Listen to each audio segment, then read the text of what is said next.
Good morning, good afternoon, good evening, everybody. However you happen to be watching and or listening to this, I want to welcome you to the latest episode of the Gaming Circle podcast.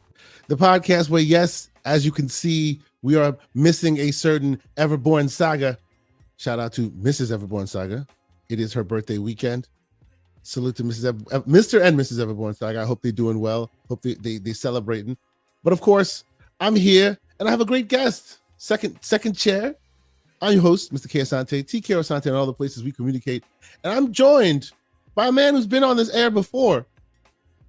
You know, when he's here and he's been on our air, he seems very even keeled and quite level-headed.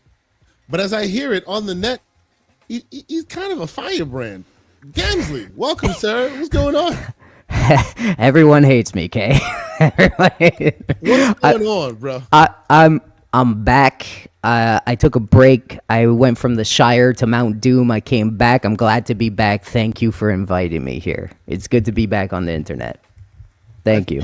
I feel like this might be something I regret soon. I don't know. Oh, yeah. Okay. You best believe it.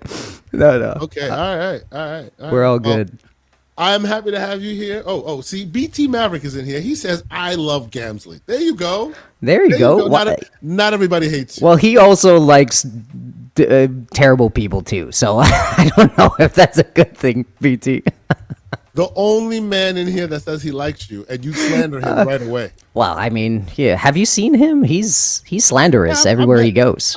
I met everywhere BT Maverick in person. He's a decent human. I like him. He was a good guy. All right, take everything back. I met him in LA. Take everything back. Anyway, so yes, shout out to Mr. Everborn Saga will not be joining us today because it is the birthday weekend of Mrs. Everborn Saga. So shout out to them. But yeah, Gamsley will be joining us. Please hit the like button if you haven't done so already. I've been told I'm a bad host for not letting people know that we should be doing that more. Please do so. Consider subscribing if you're just kind of visiting here. From time to time, we put together a good show for you. Well, I think we do so every week, but y'all can tell me that. And people are loving my shirt. Thank you, appreciate you, man. Thank you very much. Yes, this is my wife's creation. Believe it or not, she made this shirt for me. I was like, all right, it's looking good, man. It's looking good. Anyway, so yeah, we're gonna be talking games, and obviously there's a lot of interesting news afoot. I have the great Gamsley with me today, and he's also about them handhelds. So maybe we talk a little handheld talk. So it's gonna be a fun time. So if you haven't done so already, hit the like button. Let folks know we here. But Gamsley, you're not here always. You're the second chair this week. Let's start with you.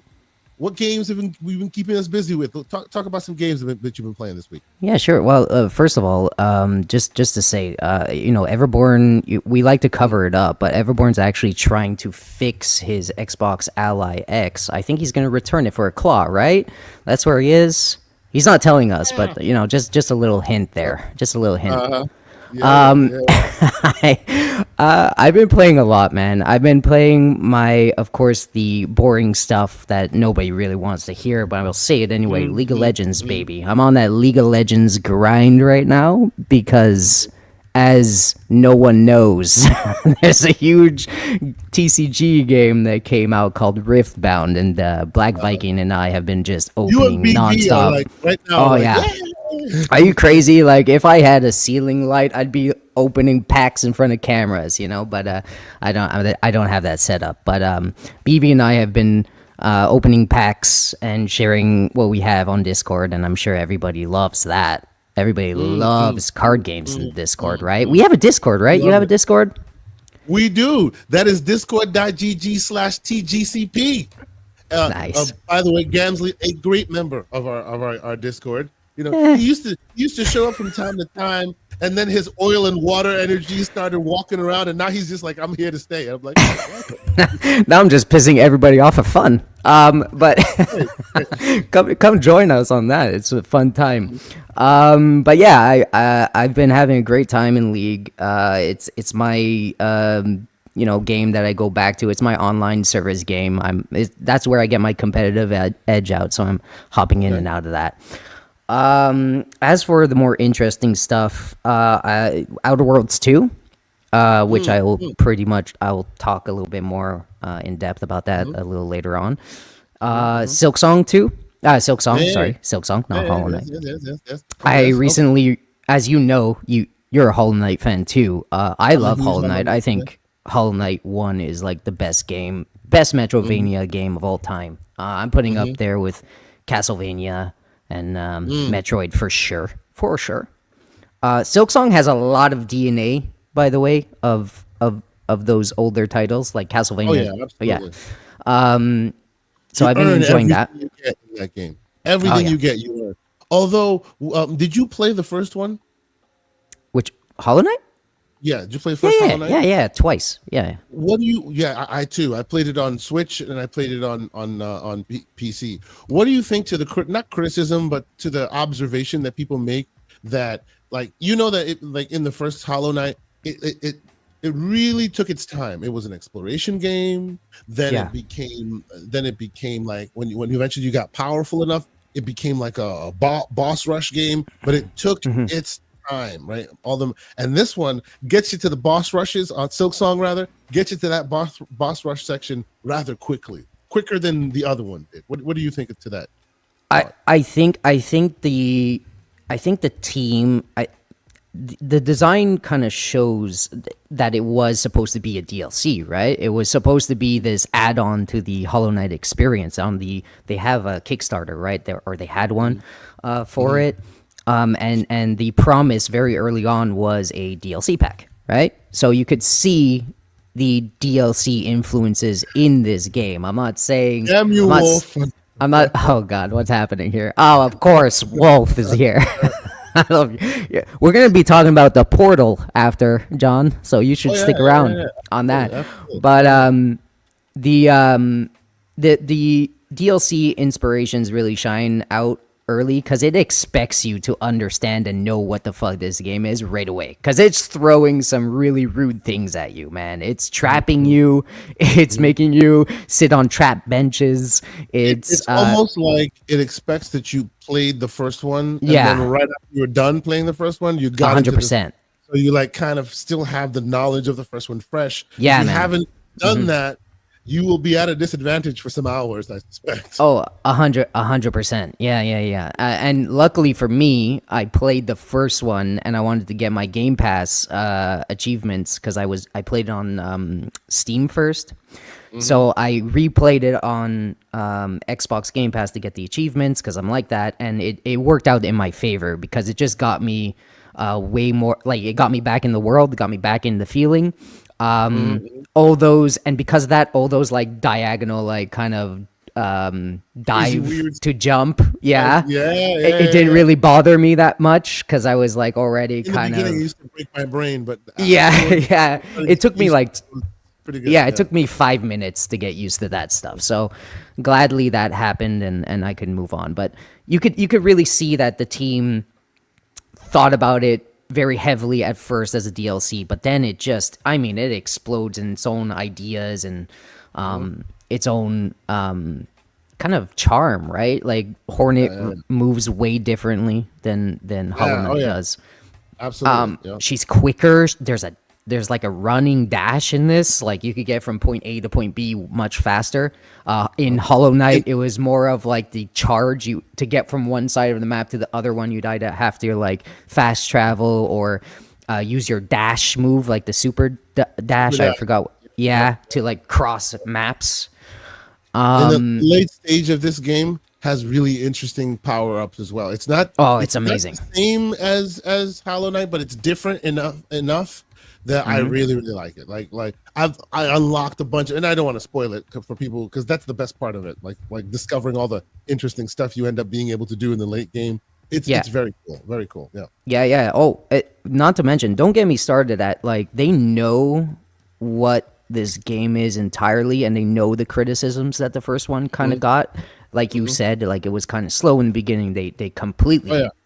shoot that out the window.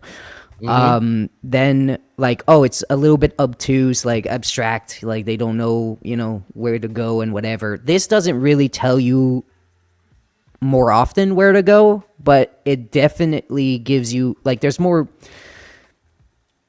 there's updated sensibilities. Like there is a quest log in this game, Yes, right? there is. Yes, there is. Yep. So in Hollow Knight, it wasn't really there, right? You had to just kind of talk to a person. They tell you a thing to get or whatever, and it triggers a quest line and whatever. This, it's like very much there is a quest system in here, which is very interesting. It's still abstract and weird, but definitely tells you a lot more. There's voice acting, right?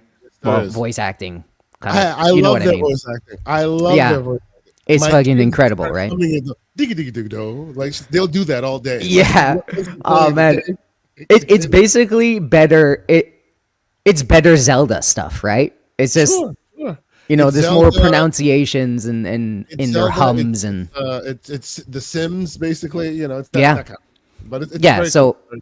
yeah, so when I say like voice acting, you know what I mean. It's not really full voice acting, but it's hums and ums, but it's very clever in how it's done. But It's it is very very well good, though. executed. Yeah. When you meet like the warriors in the middle of the like one of the one dungeon or another, and she's like war crying, and you hear her singing in the background, like that stuff is very cool. Like you look for that.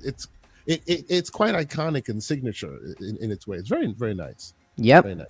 And to address the chat, I did play Prince of Persia: Lost Crown, and I love what they did there. But Lost Crown is is that the recent one? It is Persia. Yeah. Lost Crown, like the last, side. Yeah. Okay. Yeah. I definitely played that, but this is very much classic Metroidvania. There's a game that reminds me of that they took heavy inspiration. It was a Nintendo published game, I believe, and it came out in 1987, but they put it out multiple places. It was called Faxanadu. I don't know what it's called, but it was inspired by Castlevania. It's very classic Castlevania. It's not this roguelite kind of balance between the two. Sure. I didn't really like, if you remove the kind of start over New run. okay, mechanic. the new run sensibilities of Persia is a little bit much, and it's different from this, right? Just a tad different. I like the exploration of old school Metroidvanias a lot more, so it's very catered, it's very lovely. I love the art style. It's just the little things that get me loving this over Persia, just a little bit. I can't find anything wrong with the art style in this, right? Yeah. I love how they lead you to a direction. Their level design is just fucking incredible. I mean, it's on the levels of Demon Souls for me. One. Stop the swearing. It's Saturday morning. Oh, Sorry. I'm so sorry. I'm so sorry. That's my one. Huh? That's my one. I'm so sorry. It's only the beginning, baby. Lock in. Whoops. It's really incredible. It's an incredible game. I do really appreciate Persia, though. I appreciate Lost Crown. Yeah. It was on a lot of people's Game of the Year list for For a right reason. But Yeah. I do agree with you that I too prefer Silk Song to Persia myself as well, but it's just a personal preference, not a thing of one's better than the other. I just like this world better than I like that world. That Yeah. will samey a little to me over time, and this world still stays unique. There's so many different biomes you control. Yeah, at your so own many. pace, so Persia has maybe Prince this of one's a little bit edging it out, but not by much. Yeah. Prince of Persia has its really awesome biomes as well. It's just something about the storytelling in this game. It's the little things. It's the things they don't tell you that like makes you happy. It's just that mystique, that mystery behind everything. Where Prince of Persia, it's just like, I don't know. They don't do it at the same level as this. I think. Talk smack on the prince because the prince is great. Whatever, man. On the prince. Whatever. Prince is fine. No, I love Prince. Yeah. I could talk about Hollow Knight for forever. Yeah. Yeah. Me too. I've been a big Hollow Knight person for a long time. Funny enough, for those who know, Game Hub Lite runs Silk Song perfectly on the old Odin 2. Does it? Yeah, it's an Odin 2 it's a beautiful device, man. People don't know about these things. 100 1080p over 100 frames Silk Song can run on this thing. It's like built for a phone. basically. Even though it's PC code, even though it's from Steam, it runs this thing like flawlessly. It's amazing. So if you have a Galaxy S21 Ultra or like a device that has that kind of a chip, you should give it a shot. Any Android kind of device is able to run it pretty well. So, any Yes, other sir. game you wish to discuss that has been keeping you busy this week? I know you said you're really into Outer Worlds 2. We'll save that one to the end because I've been playing that as well. But any other game that you want to discuss that maybe In depth, not really. There's Okay. Arc Raiders that I have been in love with every time I pick up Speak that a little game. to Arc Raiders because Okay, I'll speak a little bit. it will Arc Raiders will miss me. Let's just be clear. We all know I'm not the normal multiplayer dude. So if somebody's here who's playing the latest multiplayer du jour, I would love to hear about it. What you got? Yeah, there's some heavy competition this past month and the upcoming month with Black Ops coming as well. Multiplayer shooter games and stuff like that, they're on fire, man. Like Battlefield 6 is to a lot of people incredible. And Arc Raiders is of course different, but also just really incredible. And there's just man, Black Ops is soon, right? So there's a lot of good stuff out there coming out for people to play, and I don't know how you're gonna touch everything. So, Pause. I will ask. Well, that's disgusting. It depends who you ask. I will ask you. Yes. I will ask how you feel because I see the man Stilo in the chat. And shout out to Stilo and all the other great folks in our Discord. I see him in the chat, so I will ask the question. We were discussing this a little while ago, right? Some weeks ago, when Battlefield was out there and fresh in the minds, everybody was like, "Oh, big Battlefield is here. Call of Duty is done. Oh, big Battlefield is taking over all the industry. Big Battlefield is upon us." Now, it's that Arc Raiders, man. Look at this thing. Look at this. Arc Raiders. And then, of course, what was it? Yesterday we were in the Discord and Wolf started showing off all the awesome or pseudo awesome characters you find in the new Call of Duty. I don't know, man. There's a lot of competition, Kay. Is Big Bad Battlefield like taking over, or are we pushing back a little bit here? Yeah. Okay, so to all the Battlefield 6 lovers in the chat, and Call of Duty lovers, this is a very different game, right? Extraction shooters, for example, this game would have trounced, in my opinion, and Marathon. Like this and Marathon, I mean, this would have ate Marathon's lunch. I said it, I think, all the way back. I was still doing Asa's show, Gaming, what is it called? Oh my God, Gaming Arcadia Roundtable, right? So when I was on that, we were talking about Marathon when it was revealed and all that stuff, and I was like, man, Arc Raiders is gonna kill it. They didn't even know what Arc Raiders was. I was like, no, Arc Raiders is gonna crush this thing, you know. So I saw it then and I see it now. Arc Raiders is really something special. If you've been around the PC space and you've seen some of the stuff that explodes and kind of stays consistent all the way through, this has all the, trappings of that. It is indeed a hardcore PC like game that's going to live for a very long time. I truly believe that. It's an extraction shooter, so it's not a Battlefield shooter. It's not a arena shooter. It's a very it's for a specific audience that I don't think grabs too much from each other.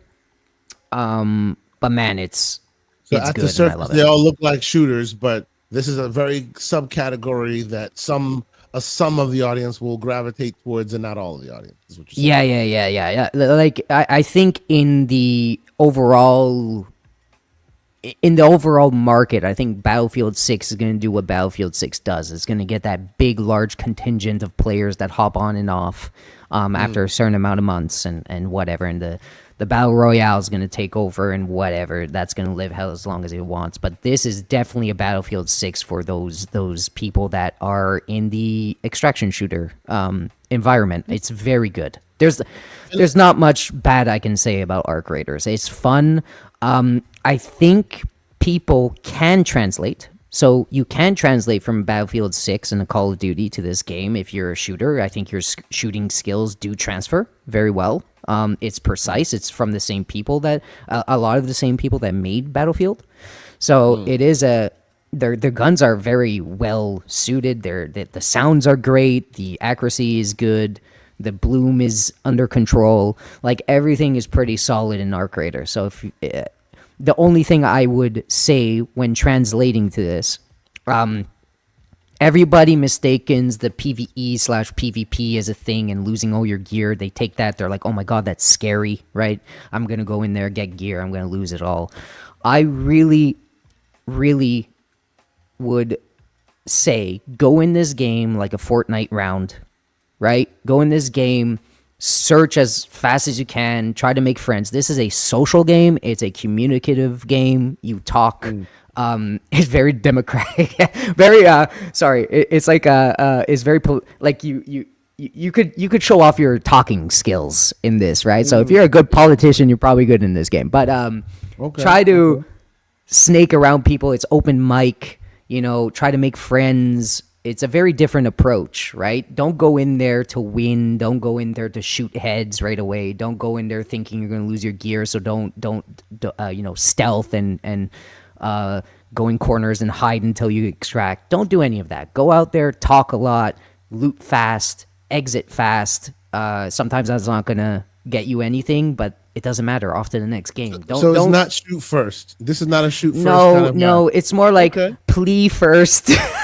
If you're not good at the game and you're new at this, plea first. If that doesn't work, stab people in the back, take their loot, and get out. You know what I mean? See, I think this speaks more to the gentleman we have on the show. This speaks more to his energy than it speaks to this game. But we're gonna keep that moving. It's all right. All right. Yeah. Okay. It's so really. I do like the graphics. It's beautiful looking. Like I've heard a lot of people like I've seen a lot of people showing off their gameplay of it and stuff. And of course, like in our Discord, people have been excited about it. Looks great. Really awesome. I love the slander that way back in the day. I say this and it pisses some people off, and I enjoy it. Way back in the day, the one and only Phil Spencer went to the Arc Raider studio and play tested this and said it was going to be a very special experience. And it's out now and people are enjoying it. So I like to say, hey, Phil called it, and FAMAS doesn't like that. Oh. No, John, Sick, and Major, they definitely don't like that. But I think a lot of the people in the Discord can gel with this if they give it a chance and a real shot. I think, like I said, if you go in there and you treat it like a sandbox and you treat it like you're just there having fun and you really do open your comms and talk, it's a really funny. Like there's just too many stories I have, and I haven't even played much, right? And you really get the stories in this game, and that's what it's all about. Not really sweaty mentality, unless you're squatting. If you're squatting, that's a different experience, my friend. If you're squatting, you're gonna go in there. People are sniping your head, right? People are gonna kill you. There's no pleading. they murder you. They see you as a threat. But in solos, it's a very different experience, which I find cool. Yeah. All right, so once again, and those are the games that Gabsy's been playing. Once again, thank you guys so much for being here. I see the chat's very lively. Some of the repeat offenders are in here, hanging out, chilling. I appreciate y'all. And of course, if you are new here, please consider subscribing. Hit the like button if you haven't done so. We are actually on episode 197, I think it is. Like so close to episode 200, which, man, oh man, like we're working on the background. See some fun, interesting, and special stuff for episode 200. We'll see if we can get there. We'll see. Yes, I know. The YouTube gods like completely ruined it for me. It's not 197. It's 187. It says I need to go do the manual. Usually it automatically updates. For some reason, it didn't do that this time. Anyway, but we're close. We are actually at 197. So very close to episode 200. So shout out to y'all who continue to rock with us as long as you have with us. But yes, I have two games I want to share. One Let's I've go. talked about before that we'll dig into, and then at the end we'll round it out with some Outer Worlds 2 talk, because I think you and I both have been playing that and we're really enjoying it. First one that I want to bring back up, I spoke about them. I think Everborn and I first started playing this game last week. I've been playing more of it. Y'all know I like playing the big game, and then I have the small game that I go back and forth on. So when I'm not playing the Outer Worlds 2, well, there's actually two small games I've been playing. That's the other one I'll talk about in a minute. But this is a game made by Zenobia Interactive. I really enjoy the energy of this game. It is a game called Neon Inferno. I spoke about this before. It's very much old school in its pursuits. Very like it puts all of that on the screen. As you can see, it's very CRT first, if you will. You can turn all that off if you want, right? You can turn all those settings off. But Ooh, this like is by cool. default, by default, it'll put the scan lines up. You can even do the CRT warping on the side to make it really look like old school, like Neo Geo style shoot 'em up. Very arcade energy, very Genesis of the 80s, early 90s kind of vibe. And the gameplay is very cool. Like, you can tell if you've played any of these games from the past, this game has like it's a love letter to those games. You can tell because like it takes specific gameplay elements from them, and you could just be like, oh, I remember where they took this from. I remember where they took that from. This right here is the tutorial level where they're just showing you what you can do. It's a simple shooting game. You press the X button down, you keep shooting, right? But the cool thing about this is you can shoot in the front of the world, and you can also shoot in behind you in the world. Right? What? Like in the background? In the background, yeah. Oh, So that's enemies cool. can be shooting at you from the background, and you have to shoot back at them from the background, right? So they add that you can deflect bullets. So a bullet shows up, you can bang deflect it right back to them, right? Oh, that's cool. Even better, if you the button you press to deflect the bullet, if you press and hold it right at the time that you deflect the bullet, it slows down time, a la bullet time situation, and then allows you to aim where you wish to deflect the bullet towards. Right. So again, as you see here, you're shooting in the background, right? So it's a lot of very interesting old school gameplay aesthetics and gameplay loops that they've kind of combined here. I feel a lot of Bad Dudes energy. Some Contra is in here. Oh, for sure. Some TMNT is in here. Some Battle Toads. There's a lot of various different tropes and genres that you can recall from yesteryear that they've kind of combined, and they've made this cool story of two. You play as either a male or female, two assassins working for a crime family, and you're in like neo-noir futuristic New York City, and you got to take down like some crime bosses. Like it's a very tropey storyline, very simple.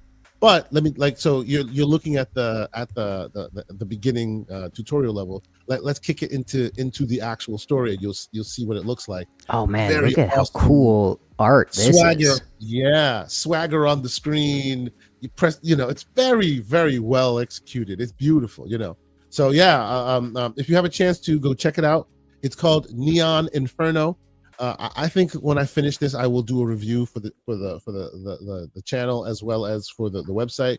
But I love it. I love it. It's very, as you can see, very visual first. It's following old school aesthetics, but it knows that it has new technology as far as whatever hardware it's running on. So the shadows, the drop shadows, are very much like new school, while the game continues to remain old school in its execution.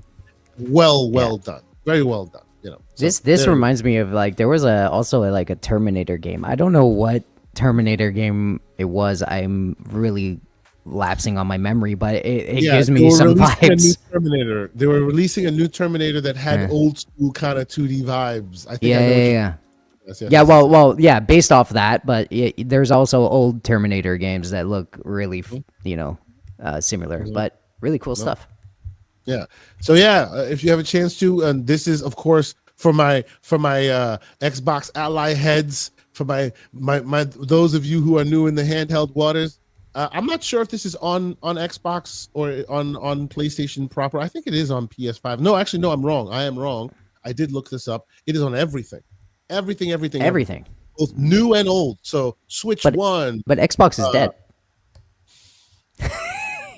Long live the zombie that is Xbox. Yes.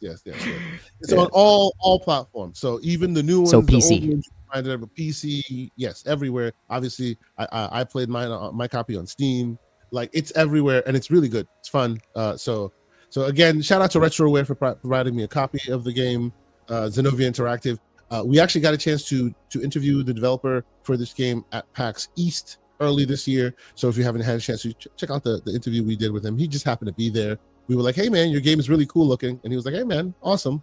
We started chatting and we recorded, it was really cool. So check this out. This is what we're talking about here. So on this level, you're on a bike, you got to shoot the front, you got to shoot the back, you got to shoot the people in the background and the foreground. And oh, by the way, you got to switch lanes because there's obstructions coming your way and or you're killing civilians, which is also not. Is this your gameplay? I don't trust this is your gameplay. No, this is not You're my not gameplay. this is good. I knew it. You're not this good. Sir, you know what I mean? sir, There's no way sir, you're this good. Sir, I have beaten this level, past this, beyond. I am this good. Stop cap, as they say. Nah. No evidence. Doesn't exist. I'm actually better than this because I've played through this without dying, and this person's died a couple times already. So it is what it is. But okay. Man, but anyway, Neon Inferno is the game. If you haven't had a chance to check it out, it is on Steam definitely, and it's also on all those other stores. And you should just definitely check it out. Yeah, actually, Day Reezy's in the chat. He says this is only getting him more excited for Replaced. Bro, oh yeah, I actually saw that. This gave me a lot of Replaced vibes as well. Very retro. Yeah. Good call out. I enjoyed. When is that game coming out? Do we know? They said there was an update, right? Of 2026. Yeah, springtime of 2026. Yeah. Man, that game looks so cool. It looks super cool. Yeah. So I'm looking forward to that as well. And also another game that I've been playing, and this game I've really been enjoying as well. And I see Aaron in the chat. He's gonna raise his eyebrow because once again he always calls out whenever I give praise to the Swedish games because he's all like, "Hey, my Swedish brothers, my Swedish people out there in the games." Of course. Industry, right? See, I didn't even finish it. He's already started. There we go. There you go. See, so another game that I've been playing this week, and they provided me a code for it, and I'm really enjoying it. It is a action roguelike. So think Hades, if you will. But the reason I like it, what differentiates itself from Hades, in my opinion, is the aesthetics and the world building and the game, like just the lore and stuff, as well as the way they executed the game, the moment to moment. The game I'm talking about is a game that myself and Aaron got a chance to see at Gamescom 2025, and that's a game called Godbreakers. We were talking about that in the beginning before the game started, before the show started rather. I really enjoyed this game. Like it's in the middle of a bunch of different games that had come out. So I was like, oh, I'm gonna play this. As I said, I got the chance to meet and chat with the developers. So I just wanted to give the game a shot. It did have a very interesting spark when we played it in Germany, and now it's out. And like, first and foremost, this is the most polished of a game to come out I've seen in a long time. Like, I play lots of games. I'm a grazer. I touch a lot of different games. Yes. Pause. Yes. Pause. What was that, man? Come on. I put my hands on a lot of different... PG 13 here. What's going on? My goodness. Yes. So I understand that usually, games come out in early access or whatever. You expect a certain kind of jank. And speaking to the team, they're a smaller team, indie spirit and all that. Man, this game is polished. Day one, it's beautiful, it's clean. It's very much the Hades formula by way of almost like you have a home base. Do you have a home base? Like, is it hub based or? There is a hub. There is a home hub that you go to that you can change weapons. You can customize your outfits. You can change different weapons out. You can do, that just like Hades, right? You have that as well. You can go run for run, right? But what I love about this so much is Hades. You see, like, and I love Hades. I'm making this comparison to it because that is the greatest among the genre that people know, right? So you'd compare it to Hades, but what I love about this is Hades is contained, right? You look at the world, it's contained. This world, just like Hades, is also contained, but it doesn't look like it. It looks huge and broad, right? At its heart, it's arenas, right? It's caves. You're going from one to another to another to another. Yeah, set pieces are there though. Set pieces, but they've put so much emphasis on the outside elements that you can't even get to, that it just looks so grand in its execution. It's beautiful. It's very well done. As you can see, they took the color schemes very seriously in almost Fortnite style, right? Very colorful, and like they lean in on that when the worlds change, when the biomes are different. Right. Very, very, very well, beautiful. It's a joy to play, and it's run for run. So it's like, oh, I'll just get a 20-minute run in. Yeah, hours later. I went to bed at 2:30 last night because of this game. I just kept going and going. Like it's an awesome game. What were you gonna ask a question?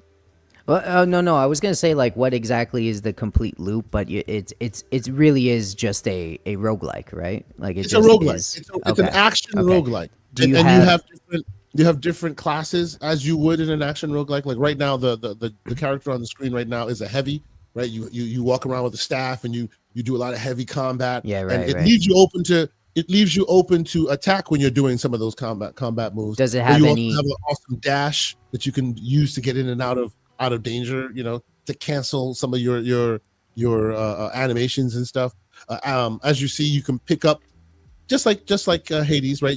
You finish the round, you pick up like certain boons. Exactly. But this one is very much sci-fi focused. The lore of the story is that a rogue AI has basically enveloped the entire galaxy, and now what is it? A coven of celestials. Think of the Watcher from Marvel, right? Yeah. A coven of celestials. So 3 beings with crazy eyeballs, and they're black, but they're female celestials. A coven of celestials who have watch that word. Right? My goodness, you might get the grifters angry. Women? My goodness. Stop. We love women here, by the way. We don't deal. That with was a shot at other people. Okay, let's go.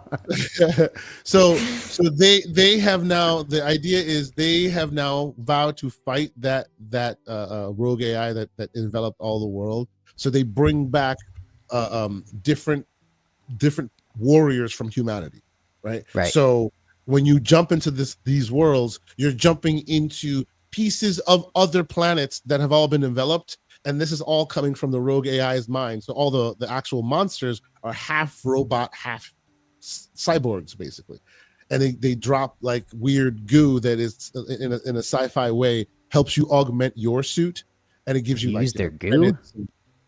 My goodness. Is this gonna be that kind of show, sir? I don't know. I mean, I'm just using the terms, but the goo is helping you out. You stuff the goo and it makes you strong, kind of like Samus. It's very melee based combat. You have fast, you have slow lumbering combat. Right. I'm really enjoying it, and does the story solely in solo, not co-op yet.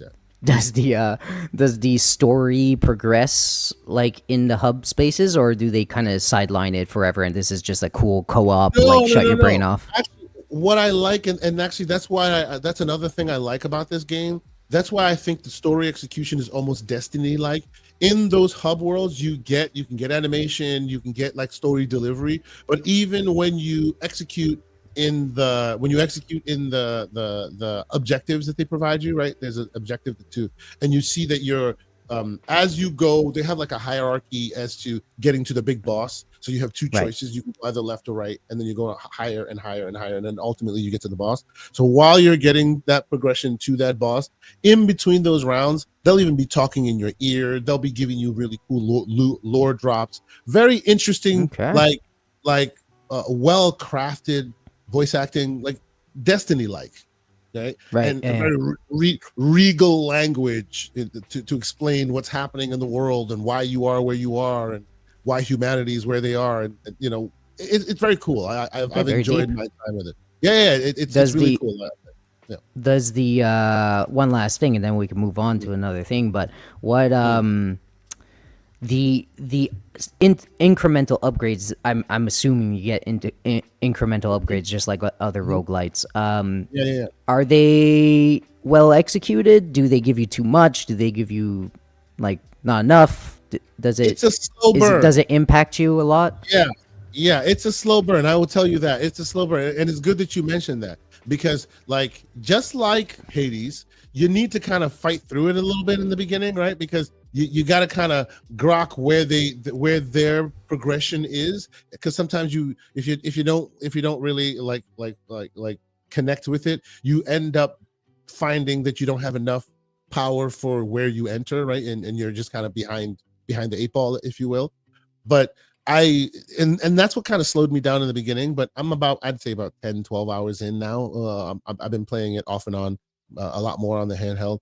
And yeah, once you start getting to those levels, because you know these games, even when you lose around, you still gain experience points and other Yeah, the steady other experience progression. points Yeah, that you can carry into the hub world, and then like increase your skills in other ways, like yeah.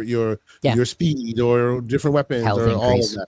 Yeah, Hmm. exactly. So ultimately, as you go hour 4, hour 5, yeah, now you can do something, even though you've been hitting your head against the wall for a little bit. It's a Perfect. very fun progression. Fun. I do enjoy it. Yeah, I do Fun enjoy it. stuff. So yeah. So once again, they What's the did provide price? me. What's the price of this game? The price of this game. See, now you asked the question. I mean, now you're gonna make me have to go find this Well, I game. don't know, man. I'm curious. By the way, while he searches that, a like and a share, a thumbs down if you hate Gamsley, anything, is good Don't do stuff. that, man. You Don't do know. that. I will tell you that. I will tell you that on Steam, you can actually download the demo, which I also love, by the way, for my new handheld users out there. There's like crazy demos everywhere. You see something you like, zero barrier of entry. Just go try the demo. You can just download it real quick. Yep, So the demo's out there, and it's less right now on Steam. There's a 42% off sale. It's less than $20 right now for this game. easy.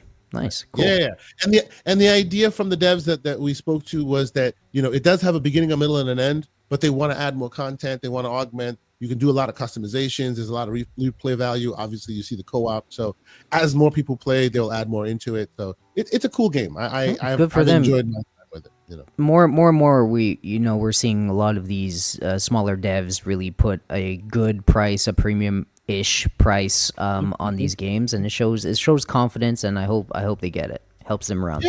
Yeah. So what about that? And it's good you mentioned that, because I'll take a quick divergence and just ask you about that. Sure.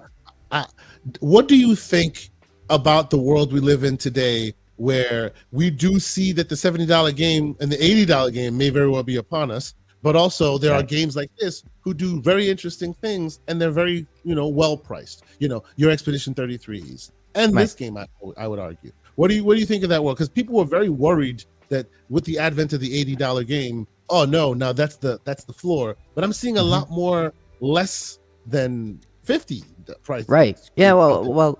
I think in the background of our minds, we've always seen variable pricing. Like we've always seen variable pricing, whether it's on mostly on PC, right? But it's been in the background for a long time. I think people are noticing it because everything else around us is so expensive that when we pull the trigger on these $89 games now, we're kind of like, ooh, like we're looking more for those good deals, if that makes any sense.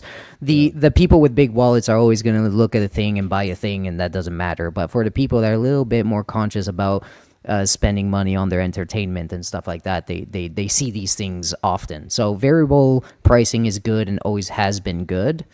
But I like and increasingly it being like it's harder and harder to price your game in the first place because we got to counter exactly what I said about everything else being so expensive that spending on games is getting a little harder. To kind of subset that, there's a Game Pass, the PS Plus, the sales, the Steam sales, and all of that. So variable pricing is good for everybody, and I hope it stays consistent because free to play games and all that stuff is it's iffy territory. And when you buy a premium game, you could probably get you get premium game experiences from that. I agree. Yeah. So to round this out, shout out to the To The Sky developer. That's the development team, To The Sky.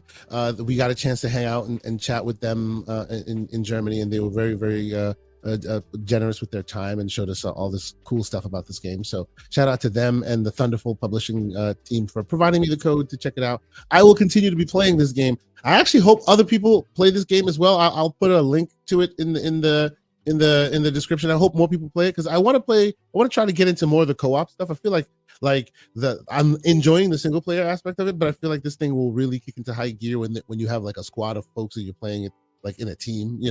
I feel like it's far more fun there. So there you go. Right. So that's Godbreakers. Shout out to y'all and thank y'all for providing me the code, and I might do a review on it like if I get to the end. It's still keeping my interest. I'm really enjoying it. So there's that. Yeah. But all right, man. Good stuff. Let's talk about the last game on this list that we want to talk about because I think it's the big game that everybody else is playing as well. Outer Worlds 2. Yeah. Okay.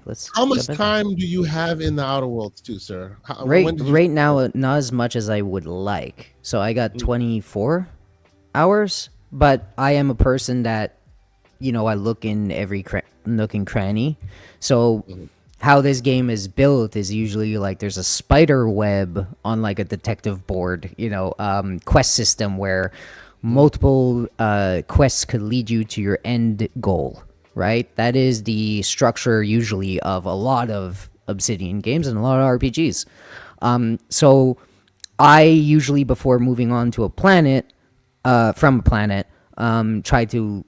get every option and then I execute on who I like more, right? Do you like Auntie's Choice? Do you like the faction here? Do you like the faction there? Maybe this hidden faction shows up, which is, always fun.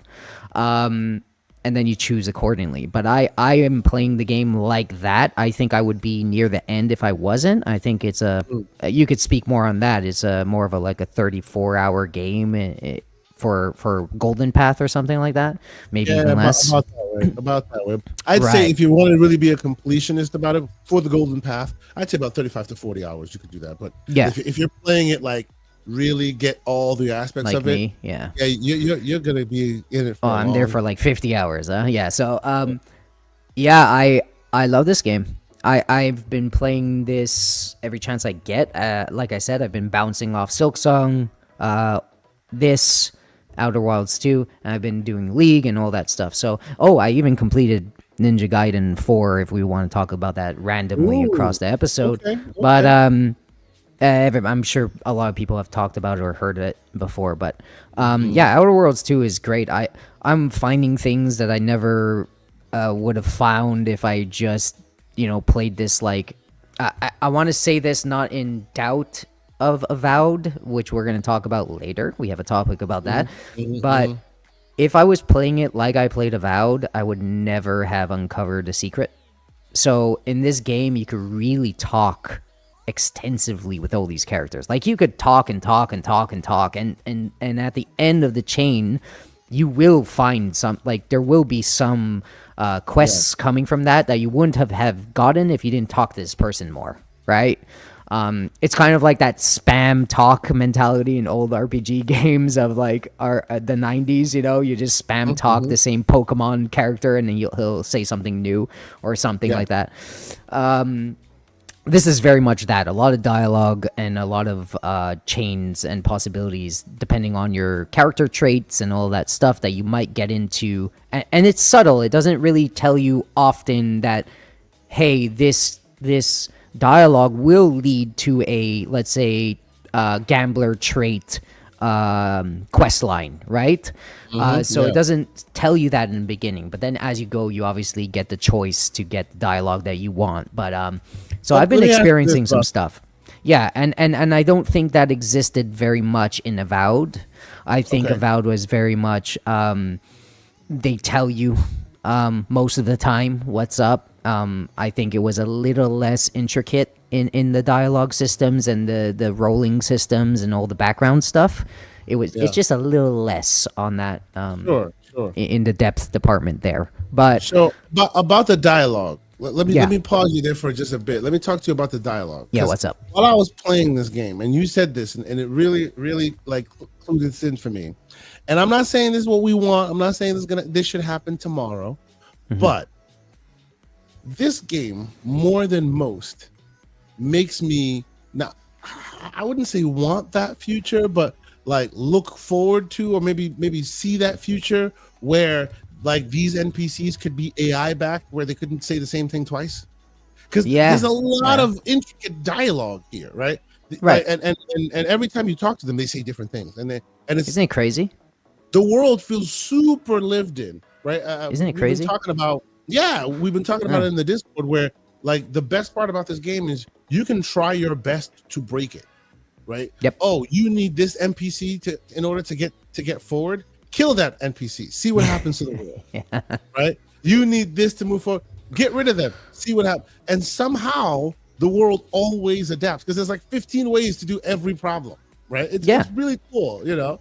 So I feel like games like this with AI backing for like infinite, like, you know, Possibilities. voice, basically, right? You could sit there and go talk to an NPC and they would always be like, didn't I talk to you 5 minutes ago? What do you still want, man? Like, get out of here. Yeah. Like I always say it, like the AI thing, if it wasn't so dirty anymore, that dirty word. But the AI thing, I've always said it. Like, if I could just get an NPC that I never would have talked to before to give me money in his wallet, like, that would be so funny. Just talk him around, giving me money or something. Like, it would just be so interesting. Now, what I will push back a little bit, only a little, because I don't want you're feisty.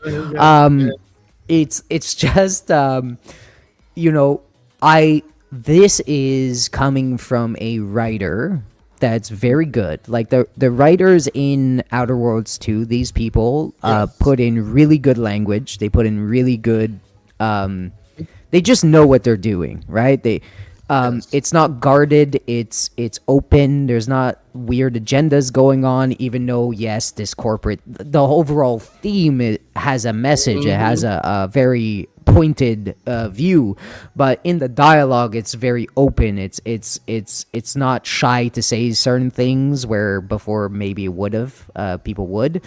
And it's a very old school way of writing, and I love the writing in this game. It's very quippy. And now if you add help from AI there, I don't trust people. I don't trust people, right? I don't trust people at all. And if you train that AI in that language for a long time, the question is how long can you train it? Exactly. And I don't think I trust people to use it properly. And I think it's a very steep slope to doom in writing, as writing is concerned. But everything else about it, some AI ideas I would completely love, and if they could use it properly, I would also love that. But I don't trust that they will. But Outer Worlds 2's writing is great. No doubt. Yeah. Outer Worlds 2 writing is god tier. It is fantastic. Honestly, I love it. I will say it here first. Put it on your list. This is a very tough year for RPGs. It's a very tough year. Expedition 33 is out there. There's a lot of very Kingdom Come Deliverance is a juggernaut. Right. Yeah. But this game is not to be denied. This is also very, very good. Put it on your list. Anyone who's played it has nothing but fantastic things to say. It's really, really good. I'm enjoying the hell out of it as well. So there's that. Yeah. Is that I have, let's go one more minute on this little guy here. But again, this was a Game of the Year nominee. The first one when it came out, it was a Game of the Year nominee. Maybe it was a slower year, but these guys know how to make RPGs. And if you're a little burnt and scarred on Avowed for whatever reason, I will tell you that the main difference with this one is that it leans very heavily on, those RPG styles. Like everything that you complain about Avowed here, a lot is interactable here. You can kill basically everything. It's not stopping you from killing NPCs in towns and whatever.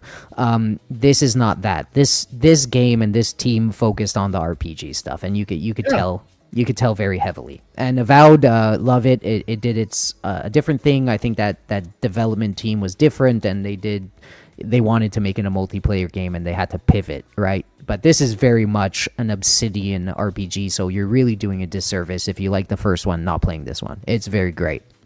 Don't let the narratives confuse you. Yeah, I agree. But see, and the elevator pitch I give to people, which everyone will disagree with me, but I stand 10 toes down. It's like as if the people who made Avowed used the creation engine to create a Mass Effect game. That's what it's like. Mm-hmm. And the people who made Avowed by way of, say, Fallout New Vegas, because it's very Fallout New Vegas in its execution and story and how it's woven in and out. It's very, very well done. I love it. It's very cool, very fun. So I hope people play it.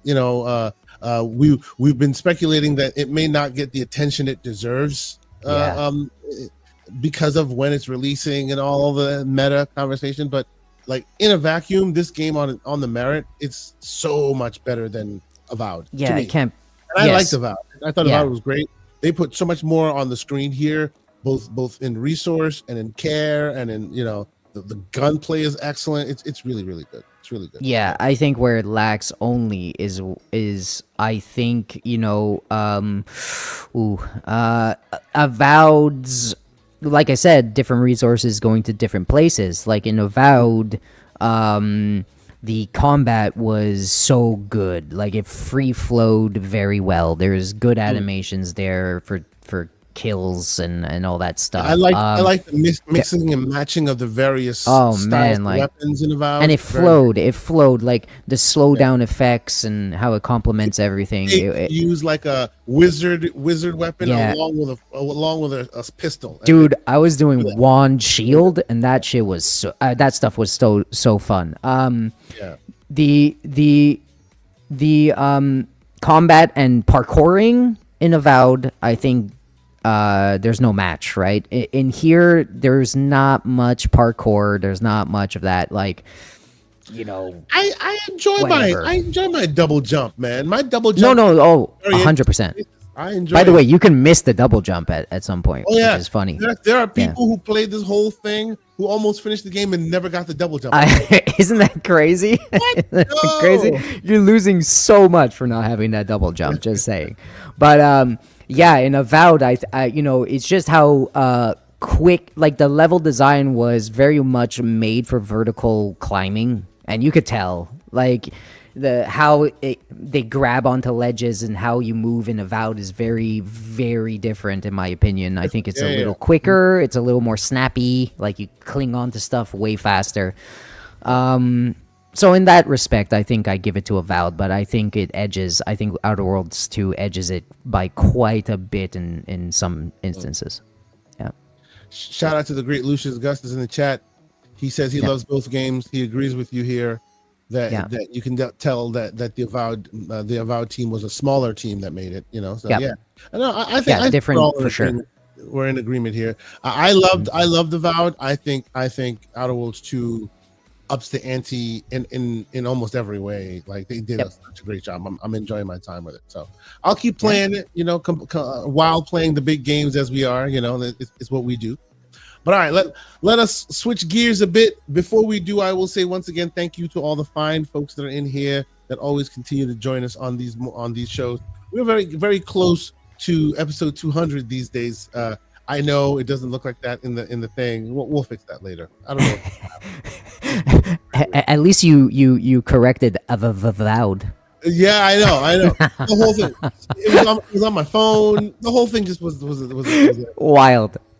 You'd think you'd have more fingers as more dexterity, but apparently not. I mean, Leave that one alone. Leave that one alone. Audio listeners Right. won't know what we're talking about. But I'm gonna leave that one far alone. Anyway, surprise! I'm different, ladies and gentlemen. anyway. Also, hold on, before you move on, 7 thumbs ups. Oh, come All on. right, that's You know I crazy. like that. 99 people in here, 7 Come on. thumbs up. Please That's crazy. hit the like button if you haven't done so. You know, My goodness. we here. We're gonna be here for another maybe hour and a half. wild. So Yeah, you please don't hit want the me like to attack you. You know what I mean? Indeed, we don't want Gam to jump through the Just the smear campaigns everywhere. My goodness. So before we get to some of the stories, right? We get to some of the stories that we want to talk about. I wanted to kind of, and you spoke about it before we started, so it's good that you added it into the mix. We have a love of handhelds, you and I, like handheld devices. Yes, sir. I'm a big, here's my Yeah, you got more than me. Yeah. This weekend, I'm gonna put it into the universe. I was gonna do it today, but maybe might do it tomorrow because today is game night in my neighborhood. A bunch of people coming over. We're gonna play some console wars and a few other games. Guitar Hero should be fun tonight at the house. But probably tomorrow or something like that. I'm gonna do the surgery of putting a bigger battery into the Legion Go. So I'll record footage. Might put that out there. So there's time for that. I wanted to talk to you, and we will also talk about the PS Portal, but as we know, it's a different category than what we're talking about here. And what we're talking about here, you don't say. is, That's crazy. I thought PS Portal was like native handheld. Yeah. Yes. But you're a big GPD guy, right? You've been a GPD guy for a long time, and I gotta come ask you, point blank, why do you hate great software? Like their hardware is good, but there's lots of hardware out there that's good. When you combine their great taking hardware, a shot at me? What is going on? No, I'm asking a genuine question. when you combine their great hardware with just god awful 1995, put a GIF. Maybe I like 1995, K. Maybe I have a brain. I could figure out the plus and minus TPDs. Like I could do all of that. Maybe I like that. So this is the GPD Win 5. This has the Win Max 95 and the AI Max 95. So for those who don't know, a little handheld talk, a little tech talk here. This is the process. This is the next gen chip that will be available in the normal handhelds. Like if you're on, say, the Xbox Ally route, or you're on the Best Buy purchasable route, this is probably the next gen chip you'll get in 2 years. But it's available today in the smaller companies, the companies that are on the fringes that aren't the mainstream devices. Yeah, so GCP devices, as they call them. You are a GPD Win person. I've tried some GPD Win devices. I like the hardware. I think sometimes they make some weird engineering choices for the hardware that rubs me weird a little sometimes. But I really hate their software because it's like somebody made it in like 95 and then just went, okay, it's good, and then just left it that way. I'm just like, no. But I bring it up because we are close to the new world, right? The Win 5 is out there, potentially being purchased, going to be purchasable soon, right? I also am a big fan. My next gen device that I'm looking at is the One X Fly Apex, which is right here. Yes, we're looking at the One X Fly Apex. We'll talk about that. And then recently, just a couple days ago, Ioneo talked about their device coming out, and we're talking about the Ioneo Next. All these devices basically have the same chipset in them. They are just same chip, different executions from different companies as far as cooling and whatnot. This is the only one of the mix that has the battery in the case. All the others have removable batteries, detachable batteries, right?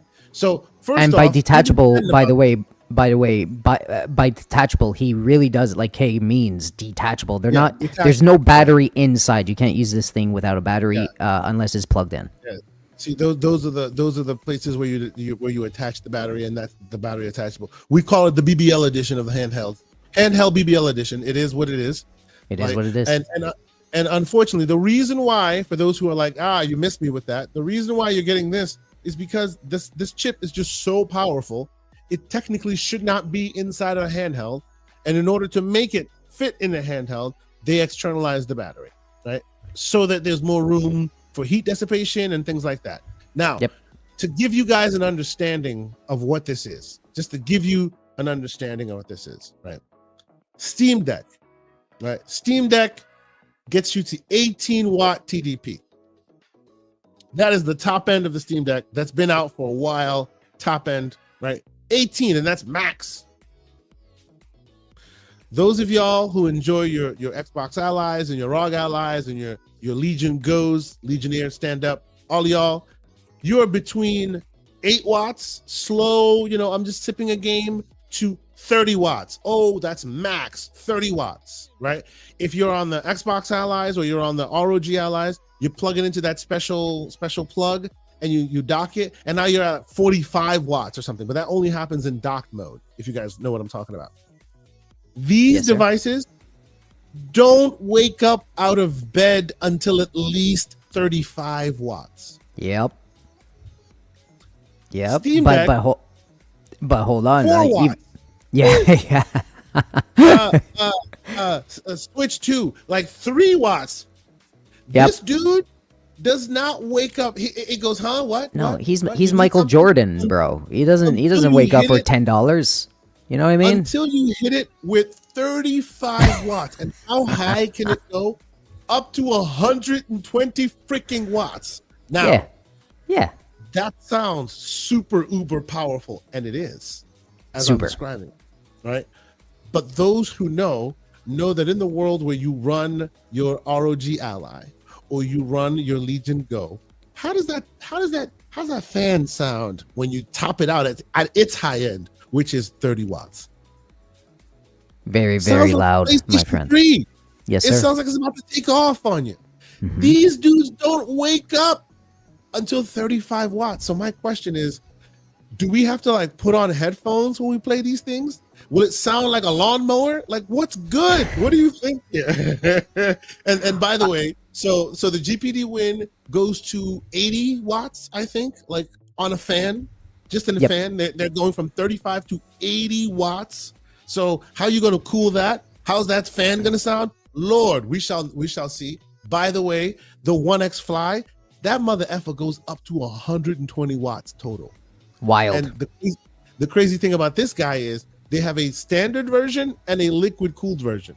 So if you want the liquid, you can get, and there's your pricing right here. The liquid cooled version also has fans, but you would imagine at that high 80 some odd watts, it sounds like 3 PlayStation 3s in your house. I would imagine. So they're giving you the option to plug in tubes to liquid cool it instead, so there's no fans. Now it's quiet while it's giving you like up to 120 watts of power. It's kind of wild. I'm super excited because I want to get one of these things, like the Indiegogo campaign for the 1X Fly Apex. Like this one goes on sale on Sunday. I will probably get one, right? I want one, but I really would like to see somebody have it in hand, somebody independent have it in hand and do like a decibel test for us first. Yeah. Well, to that point, right? Just real quick, Lucius, also a good chat here. The benefit of not having a battery is you can have larger fans that move more air. Bigger fans are actually quieter. Right, I think I agree. I agree. No, as well. that is 100% why they did that. More room for air for airflow. More room for bigger fans. Bigger fans can move quieter. The depth of the fans means that you can move far more air without having to move faster. So all that will work. My question is, that 35 to 80 is a huge sound range. How well will it be engineered? Will you still feel like you're playing a deck nice and quiet? Or will it be like, well, you know what? The deck, my God, the deck. Have you played the deck recently? Oh yeah, it gets loud. Yo, it gets loud, man. It's loud. It's super loud, right? So imagine you hit one of these devices, which is far more powerful. Let's not get it twisted. But you hit it with like 80 watts. How will this sound like? Yo, this is awesome. I love it. Because you're trying to bring it on the train. People are like, can you please stop? Game, please. What are you doing? Get back. Go back home. But But no, I am really like don't get it twisted. I'm putting my concerns out there, but don't get it twisted. Like this is the high end. This is the non-mainstream, right? Like this exists so that eventually some of those features end up in your Best Buy devices, right? So as these things get quality, as they work out experimental stuff at the high end, eventually one or two of those features will make their way in. This thing has a feature called the mini SSDs. Very cool new feature, which I'm not sure you're aware of. And we'll get to the chats in just a moment here. A very cool feature that I'm not sure you're aware of, where like you know how you have your SD cards, right? SD cards. Everybody knows an SD card. You have your 2230s and your 2280s. Regular I'm aware of M.2s. all that. Now they have a go-between. I wish I had a photo of it. I don't Like a think these super guys- SSD version of it, right? Yeah, Like it's like an SD card, yeah. but it's like a little bit bigger. It almost looks like a SIM card for your phone. Oh yeah. Now there are And SSDs it on goes- this. That's right. And it goes considerably faster than an SSD. Not as fast as like an M.2 that's plugged in, but considerably faster than an SSD. And that can kind of be your go-between. So you don't have to go do the surgery and crack it open and put the proper M.2 in anymore. You could just get this thing, and it's like your normal, it looks Yeah, it's like the new would- tech. It's the new tech. It's coming. Yeah. And this guy's got it built in, available. Yeah, the GPD I think also has as the well. option. That's Yeah. very cool. That's very cool. So yeah, all that I say all that to say, so for those who are like, oh, this is ridiculous. What the hell, Yes. Yeah, the prices. this is Yeah, they're ridiculous. crazy. Prices are crazy. They are crazy. They're in the $15, $16, almost $2,000 range, and you can actually probably price one or two of them up that are about $2K if you're trying to get 120 gigs and the like. But these interesting things, I don't think all of them will end up in Gen Pop, as it were. But I would imagine that maybe that new SSD technology may end up in Gen Pop at some point. What I find interesting is if they can find a way to engineer it better. I like the world where we have removable batteries, and I'm not talking about like just a huge thick battery in the back, but one that could be flush and still removable, because that keeps your device lasting. Yeah, longer, it's right? kind of like, what this reminds me of, and this is a completely separate side thing, but reminds me of when electric bikes were kind of coming out, and you got these chonky, big batteries that stick out, right? But the longer it goes, and more competitive and larger the market became, you get some really slick, slick batteries that are built in, and you don't know it's there. So to the point you're making right now, even in the comparison we just made, there's the GPD win, which has the BBL, and so does the One X Player. The One X Player one, as we discussed, up the ante and put a kickstart on the BBL, kickstand on the BBL. Yeah, it's crazy. Right, and I wanted to talk about that. Yeah, very cool, very cool. In my opinion, everything should have a kickstand, and this is why I love kind of the whole PC push from some developers. Xbox is being really aggressive. PlayStation is also doing like the cross buy. I know we're gonna try to get to like those topics in very shortly, but I love this choice, right? Now I can have a portable laptop powered handheld that is super small, and we get our choice, right? If I want 89 gigabytes of RAM in my handheld, apparently One X Player has you covered, right? If I want a more middle range, like a 48 gigabyte of RAM, right? You got the One X Player, right? But let's give them a bit of credit here, because this was a very interesting thing they did here, which I don't think a lot of people are giving them credit. By the way, this chipset, for those who understand, this chipset offers you about 4060 mobile processor power. So it is a very performant at 1080. Very performant. Very performant. Yeah. And again, here's the little micro SD. The thing that these guys did, specifically One X Player, that I thought was very cool and should be respected, is they gave you 48 gigs of RAM. Yep, right? The sweet spot. When I initially heard that, I was like, oh no, are they doing the whole Asus thing where they're not giving you 32 proper gigs? No, they're giving you 32 proper gigs, but they know that the new minimum requirement for VRAM is 16 gigs. So this way, you get your 16 gigs and you still have 32 proper gigs for performance on your system. right? Very, very nice thing that I think that more gaming focused devices should potentially look at, right? But this is the stuff we're talking about. So this is the battery for those who want to understand what we're talking about here. That's how the battery will look when it comes. It basically just attaches to the back.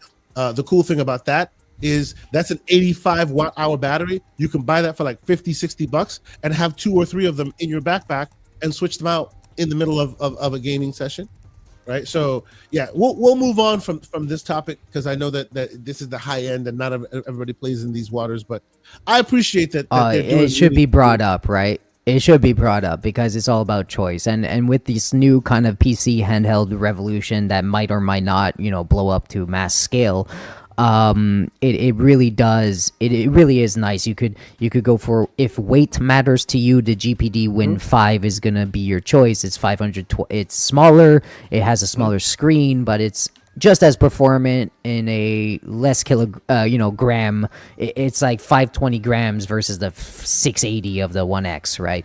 So you have your really intricate details that you could choose and pick what brand you love, and it's a good world to be in soon, man. It's gonna be wild. If you told us when we were kids this stuff would happen is crazy. All right, absolutely, it would be nuts. Yeah. Honestly, it would blow my mind. Yeah. The only difference is that we live in these here United States where tariffs threaten to ruin my pricing, but you ain't got nothing to worry about that there. It is what it is. Yeah, exactly. Yeah. All right, what would you like to... Maybe I can send you, you can send me something. I can have you buy something. Bro, of course, yeah. If you pay the wild duties or whatever. It's all good. Ridiculous. Slow Backslap, who's been a member for 20 months. Thank you so much, brother. He says best settings for Cyberpunk on Steam Deck OLED. So, like, when it comes to that, I like that Steam Deck has become the preset. I really enjoy that Steam Deck preset is available, and because Steam Deck preset is available, everybody can just hit that threshold and then move on, right? Or you can tweak and twerk after that, right? I just wish the threshold was higher, because we are now in a world where the Steam Deck is not the biggest man in the totem pole, right? Like he himself is long in the tooth, and eventually they will supersede that, right? So I wonder when that Steam Deck preset becomes a more performant benchmark. You know what I mean? Because to that example, like my MSI Claw, when I'm playing Cyberpunk, I can't put it to the Steam Deck preset. It's way less performant than I wanted to. Yeah. So if I start there, then I gotta ratchet a bunch of stuff up, because this thing can do a lot more than the deck can. You know what I mean? And there are a lot more devices in the world now that can do more than the deck can. So I wish that they find some way of being a bit more dynamic with that standard. You know what I mean? Like I wouldn't expect that every X amount of months or X amount of years, rather, you go new standard.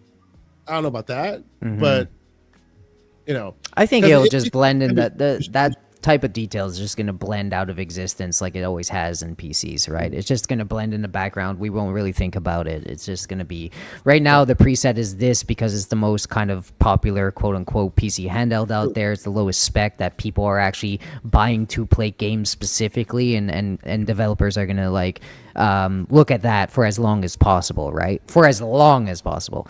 Because it is the big dog in the room at the moment.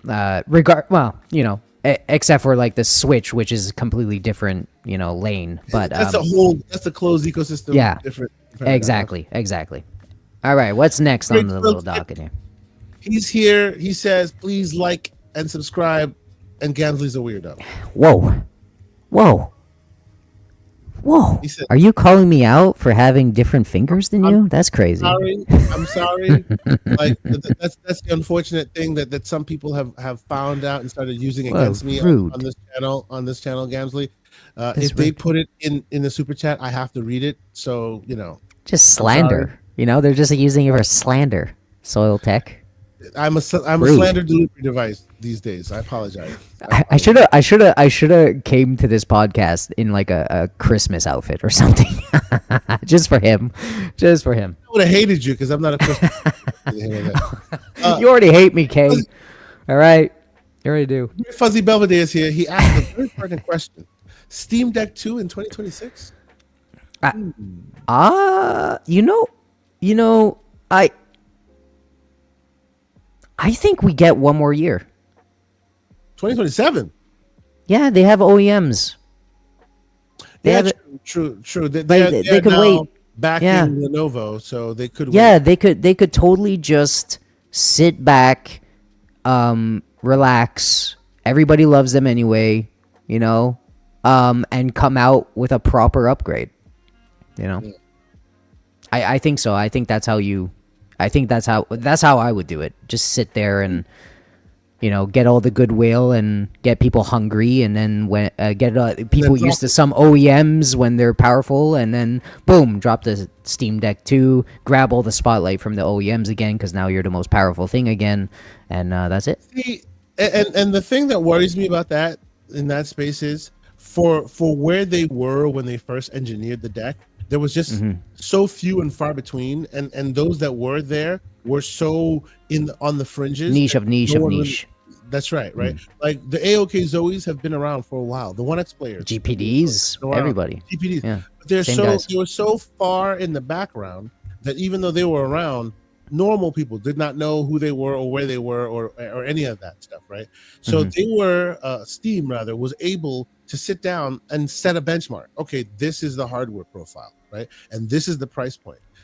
But I don't know about how it works now, where we live in a world where there's just so many choices now.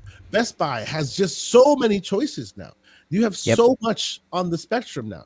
How do you come in as Valve with so many choices and go, okay, well, here's the new Steam Deck 2? Don't you think there'd be another hardware that's already there? Like That's the thing. That's the thing, right? Because they're not in these places, right? And we had a talk like this in Discord before. Like, they're not in the Best Buys and they're not in like these areas. They are selling to their most hardcore fans directly from Steam. True. So all Steam users see is that, and they've always only seen that stuff. In the brick and mortar space, you do see them now at GameStop. They weren't before. Well, that's very interesting. I like that, but the other ones aren't right now, right? No. Like, they're not. I mean, the only one that's the CCP device that is at brick and mortar would be an Ioneo. Like some of the sub Ioneos now have a deal with Best Buy, so you can find some Ioneos there. But by and large, it's your MSI Claws, it's your Legion Goes. It's those companies that Best Buy and your brick and mortars know that are being sold there. Asus. Yeah.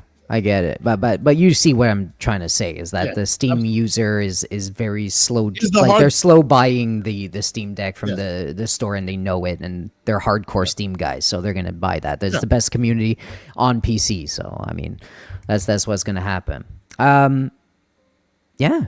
You want to segue into like Absolutely. something PC? Let's. Well, I want to talk about. I want to leave because we're going to talk about. We're going to talk about GTA getting delayed. Yep, that's coming. I also want to talk about Halo Infinite. Yep. But before we get there, and yes, the PS Portal as well. We're going to talk the PS Portal as well. Actually, you know what? Let's talk the PS Portal now because we have been talking handhelds. Let's talk the PS Portal now. Do you own a PS Portal, sir? I do not own a PS Portal, but you know who does own a PS Portal? First of all, you know me. I have an interesting circumstance that the grip of things really does impact my overall enjoyment of everything, right? So the Portal, not only am I not really impressed with whatever the Portal gives me, like cloud gaming only at the beginning, right? This is what it's about. I like native devices that could do basically everything, so that's why I go with GPD. That's why I go with a handheld user, sir. Yeah, I got a handheld. I have my Android devices too. I have Retroid stuff. So I lean into that Android system to do everything that the Portal probably, I guess, could do. Except for to the Portal's benefit, it's a really nice big screen, right? It feels like a PlayStation controller, so it has that, and it's for a specific fan base. I totally understand, John. I totally understand. Let the shadowboxing begin, ladies and gentlemen. I thought the 200 was a little bit much for that at the time. So, no, I do not have one because of that, but I know people that do, and they seem to enjoy it. They had it in their closet for like 20 years, but they finally took it out to actually use it recently because of their recent updates. Are we going to talk about the updates? Is that what this is about? Yes, that's exactly Okay. what we're going to talk about. So I am a user of the PlayStation Portal. Let me unblur my background so you can see this thing. There's your PlayStation Portal, and yes, it has had an update. I would have liked to just plug it in so I can show it to you on the screen like I normally do. But of course, this is PlayStation, so they gimped the USB-C port so you can't export And Bluetooth. Yeah. and Bluetooth. Yeah, so it's completely gimped. So there's that. But to their credit, and the reason why I want to have this conversation about this thing, I feel like they didn't put it out on Front Street like Microsoft did and got all the arrows, but this right here is no PS5, no problem. That's what this is. That's what this is. You can at this point today, you can buy this brand new, hand it to somebody, as long as they have a subscription service that allows it to, access certain games and whatnot. Like they'll have no concern. They can buy games, they can play games. It all comes there. Right. They have a subscription service that then allows them to actually access like some of the online cloud services and whatnot. And I got to give them credit. It's quite good. It's a decent experience. Like since the update, very decent experience. Wow, you're so nice. You're so nice. Really I don't give them any credit. No. Look. So what I do is I evaluate the device in my hands. I understand. We can talk about the meta narrative, which is So you like feeling things in your hands. When folks ask me what I think, Yeah. I know that they're asking me if they should buy one, and I feel that responsibility to make sure that I give them my honest opinion without any kind of bias and all of that. Right? I will tell you where my biases lie, but I will try and evaluate this thing on its merit. Does it have nice rumble? It has very decent rumble. Yes, decent rumble. Yes, and Contact G4 is like the longest pause ever. Big pause. No, so this I wouldn't consider this a handheld by our definitions of it. This is an accessory to your PlayStation. Honestly, more than ever, like for this holiday season, if you see this thing for like $150, it's not hard to recommend. Yeah, I think it was a solid at $150 as well when it first released. I also think that. And now it's far more capable. To your point, though, where I will continue to agree with you, like I think that this thing still being a paperweight without an internet connection is its downfall. Detriment. Right now, right? It's great. Like it's really good. The UI, the breakout, let's slander where slander needs to be slandered. I'm sorry. PlayStation still knows how to do UI better than Xbox. Like, come on. I have no notes. Watch yourself, laid out. sir. I'm sorry. Listen, the cloud gaming version of Xbox is totally fine. Yes, it is. You see, but you have to caveat that. You see? Hey, well, that's what we're talking about. Cloud. Look. Like, there's no notes. There are games you own and games that are part of the subscription service. You press the games you own, and there's the list of the games you own. You press the game, you're in the game, you're playing the game. It's quite well laid out. They do a good job with UI UX. I agree. They always have. Sometimes I think to detrimental degrees where it's prettier than it is useful. But in this instance, it's pretty and it's useful. So I'll give them credit for that. I think it's well. Yeah, pretty easy when all you have to do is focus on one thing. You know what I mean? Cloud. No. I'm being messy, but I've been an absolute day oneer on cloud stuff. I love cloud stuff. I'm in actually, the data center, kind of business. I build those. I'm in the business, so I really am intrigued by it. And I was a Stadia guy too, which is weird, right? I really As am I. believed Right? I really believed in cloud. I believe in cloud when Nvidia was doing it. I believe in cloud now when Xbox is What trying you're to saying is compete in it. Yeah. what you're saying is when the Grim Reaper of when the Grim Reaper of gaming, Phil Harrison showed up, that wasn't a red flag for you. It wasn't for me either. It No. ultimately ended up being a red flag. It ended up being a red flag entirely. But When the Grim Reaper shows up, yeah, you kind of you side eye it. You're like, eh. But I think I'm at home. Stadia in its downfall was really the model. People were not ready. It's just not a ready thing, right? But I think if anyone can do it, it would be PlayStation or Xbox that could really usher in like a cloud era that people actually can use properly.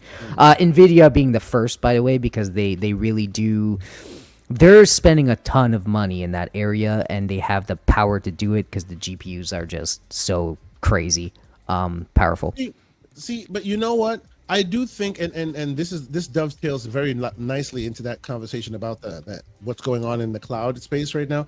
I do think that when Microsoft, when they are ready, and when they were ready, they can turn on a dime, and them more than most have the ability to provide real good competition to GeForce really quickly because they're the only ones that own their data set, right? It's Yes, their choice. 100%. But we're started. actually, what's crazy? I just want to bring this up, and I'm going to sound weird, and people are going to be like, "Oh my god, how dare you?" Fuzzy brought this up, and I'm going to talk on that. Luna right now. If you look at every Amazon thing right now, Luna is on the top. And it's crazy. Luna is just there, like their $10 gift cards are always on the bestsellers list. They got Kingdom Come Deliverance 2 on the service right now. Nobody knows, but if you have Prime right now, they give you access to a lot of stuff. And I think by default that's what people see, and there's a large contingent of them there, so they're kind of defaultedly kind of dipping their toes in and out of Luna, even though they don't really care, and it's weird. Luna, it's a really, and Amazon also has servers, right? So it's had a chance to be dominant for a long time, right? Even back in Stadia days, I was like, yo, don't sleep on Luna, because the problem with Stadia was Linux. Yeah, that's right. I said it there, Jared. I see you in the chat, Floodzilla. Shout out to Flood. Linux was the problem because they insisted that you port your game to the Linux kernel in order to facilitate the game running. There was no translation layer at the time. There was no Proton like that. You were literally building a Linux version of your game. So Cyberpunk running on Stadia was Cyberpunk the Linux version running on Stadia. That's how they built that. But with that being the case, you will never be able to get every game, right? Not everyone will have that budget. Not everybody will go with you on that journey, right? So at the end of the day, like they were just doomed to fail. Luna, on the other hand, runs on Windows. It runs on Windows. So it has the same level of compatibility that Microsoft has. So they've quietly just kind of been, much like how Microsoft could easily, like when they're ready to, they can provide GeForce Now real competition because, hey, we got our data centers. We've just been focusing our data centers on enterprise, but now we want to take cloud gaming seriously. We would argue that they did. That's changing very gaming serious. Well, I'll tell you very quickly. Nvidia is building fast.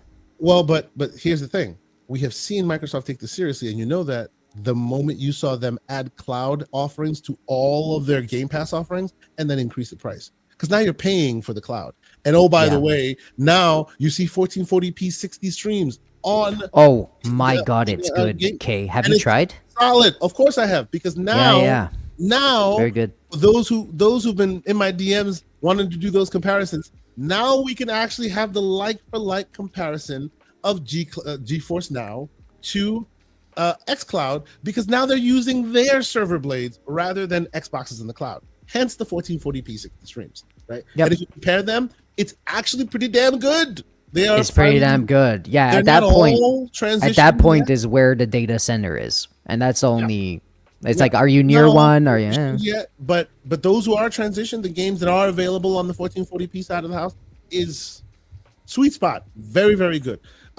Before we get off of the topic of the PlayStation Portal, I will say its comparison point. Like you and I were having the back and forth about the price point and it being a single point of failure. Its comparison point on the Xbox side, I would say, would be Logitech. The Logitech G Cloud, which I also own. I got this on sale for like $120 or something like that. I think that's the sweet spot. I think this inches out that the PlayStation Portal because, for example, it does more. I can use this to play the PlayStation. Yeah. As well as the Xbox. Can't use the PlayStation Portal to play Xbox, but I can use this to play them all, including, if you're looking, the GeForce Now app, which is also which has Game Pass titles in it if you have Game Pass. Which this thing also has the Game Pass, like the Game Pass actual app integrated into it as well. Yep. So all app stores are available right here. And to me, what inches this out the portal even more is like this is Android, right? At the end of the day, it's Android. The chip is very old and very weak, but you're still playing all of your Nintendo games here. You're still playing all of your old Genesis games here. You're still playing every 2D game. Yeah, you could emulate and stuff. Yeah, right here. So you're at the dentist. You don't have a Wi-Fi connection. This thing is not a paperweight. It's still quite useful. So for me, this inches up. Yes, Slow-mo backslap is correct on one point, which is that the G Cloud has shitty thumbsticks. Which is like the most important component. I actually augmented the thumbsticks with different thumb things. It also had at launch. It also had very bad calibration. That now has been fixed. There's a new version of the calibration tool and actually calibrates it quite well, so it runs cleanly now. So some of that stuff has been repaired. The credit I'll give the G Cloud is this thing is how old now, and I got an update maybe 3 months ago. They are continuously updating, including the UI. They're adding new stuff. The PlayStation Portal can't output this video, but if I really wanted to, I could just plug this in right now and output the video of this because this lets you do that. So I would say in the year of our Lord 2025, like this is still a pretty great device to hand somebody who you know is a gamer that may be a combination of cloud and on-prem, right? 100%. Yep, 100%. I also think the $200, $300 price is a bit much. If you catch this for $150, somewhere like that, that is the sweet spot for me. Yeah, both devices, it's a sweet spot. I would only buy the Portal at 120. The G Cloud, like you said, I would get it at a $150 for sure. Because like you said, it just does a lot. And at the end of the day, it's about user preference. I mean, you're getting the better joysticks. It is a basically a PS5 controller. I mean, it feels better. Whatever. There not be any denying it. This is very, very comfortable, but it's also very annoying because here I am. I should be able to Bluetooth. I can't.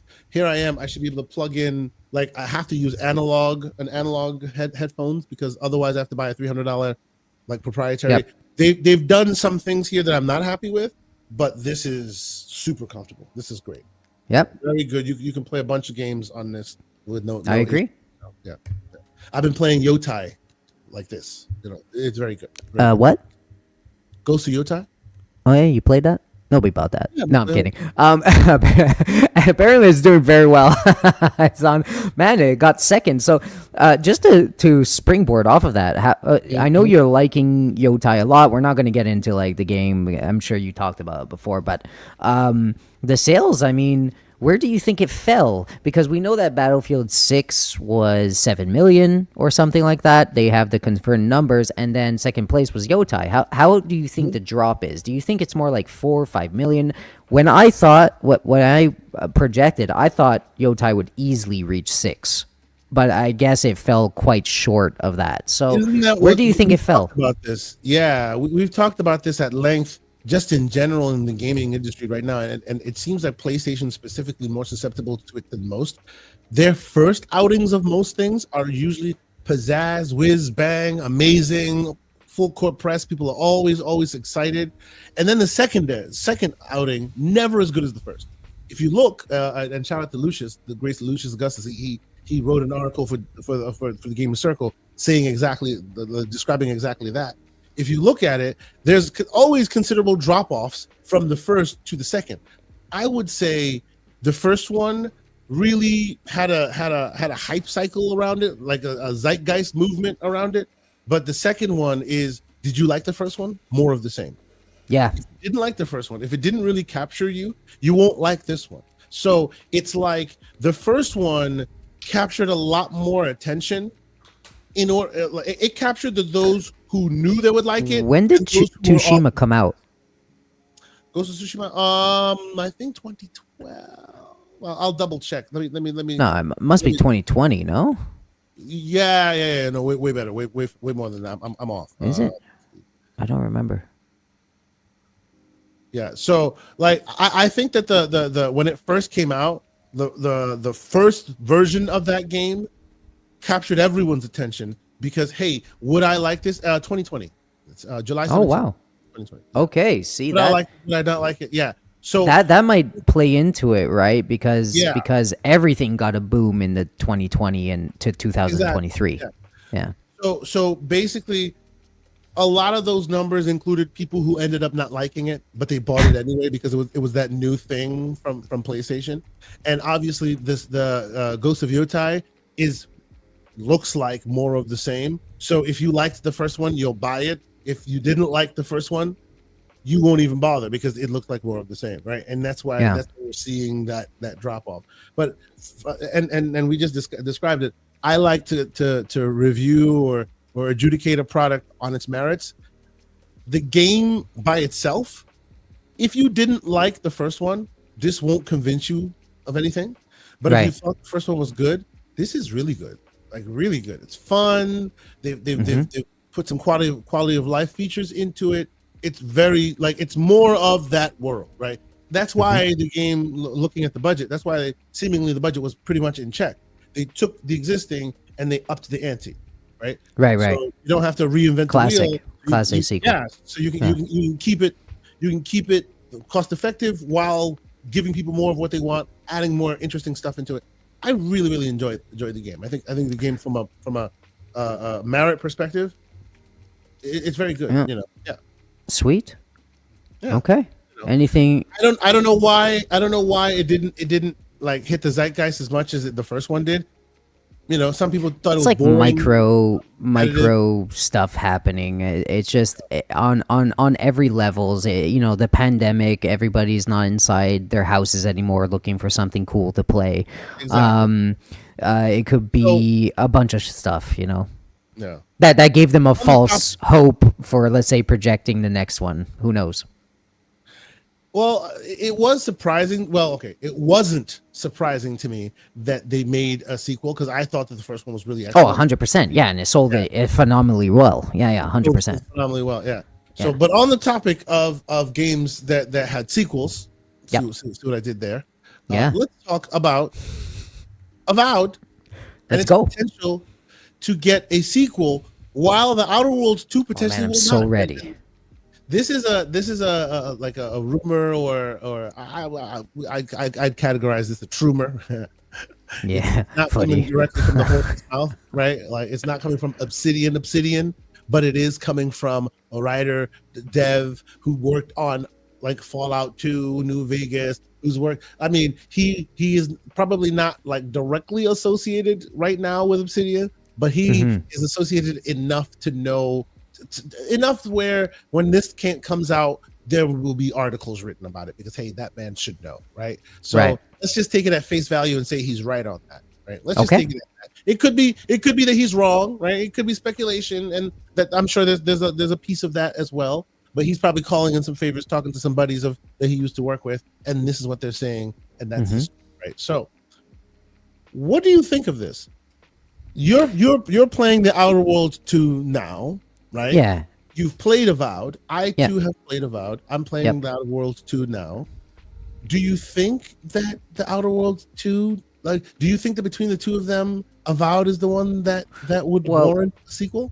I think so many things here. I think Bethesda they're obviously Obsidian, sidetracking for a moment to preface.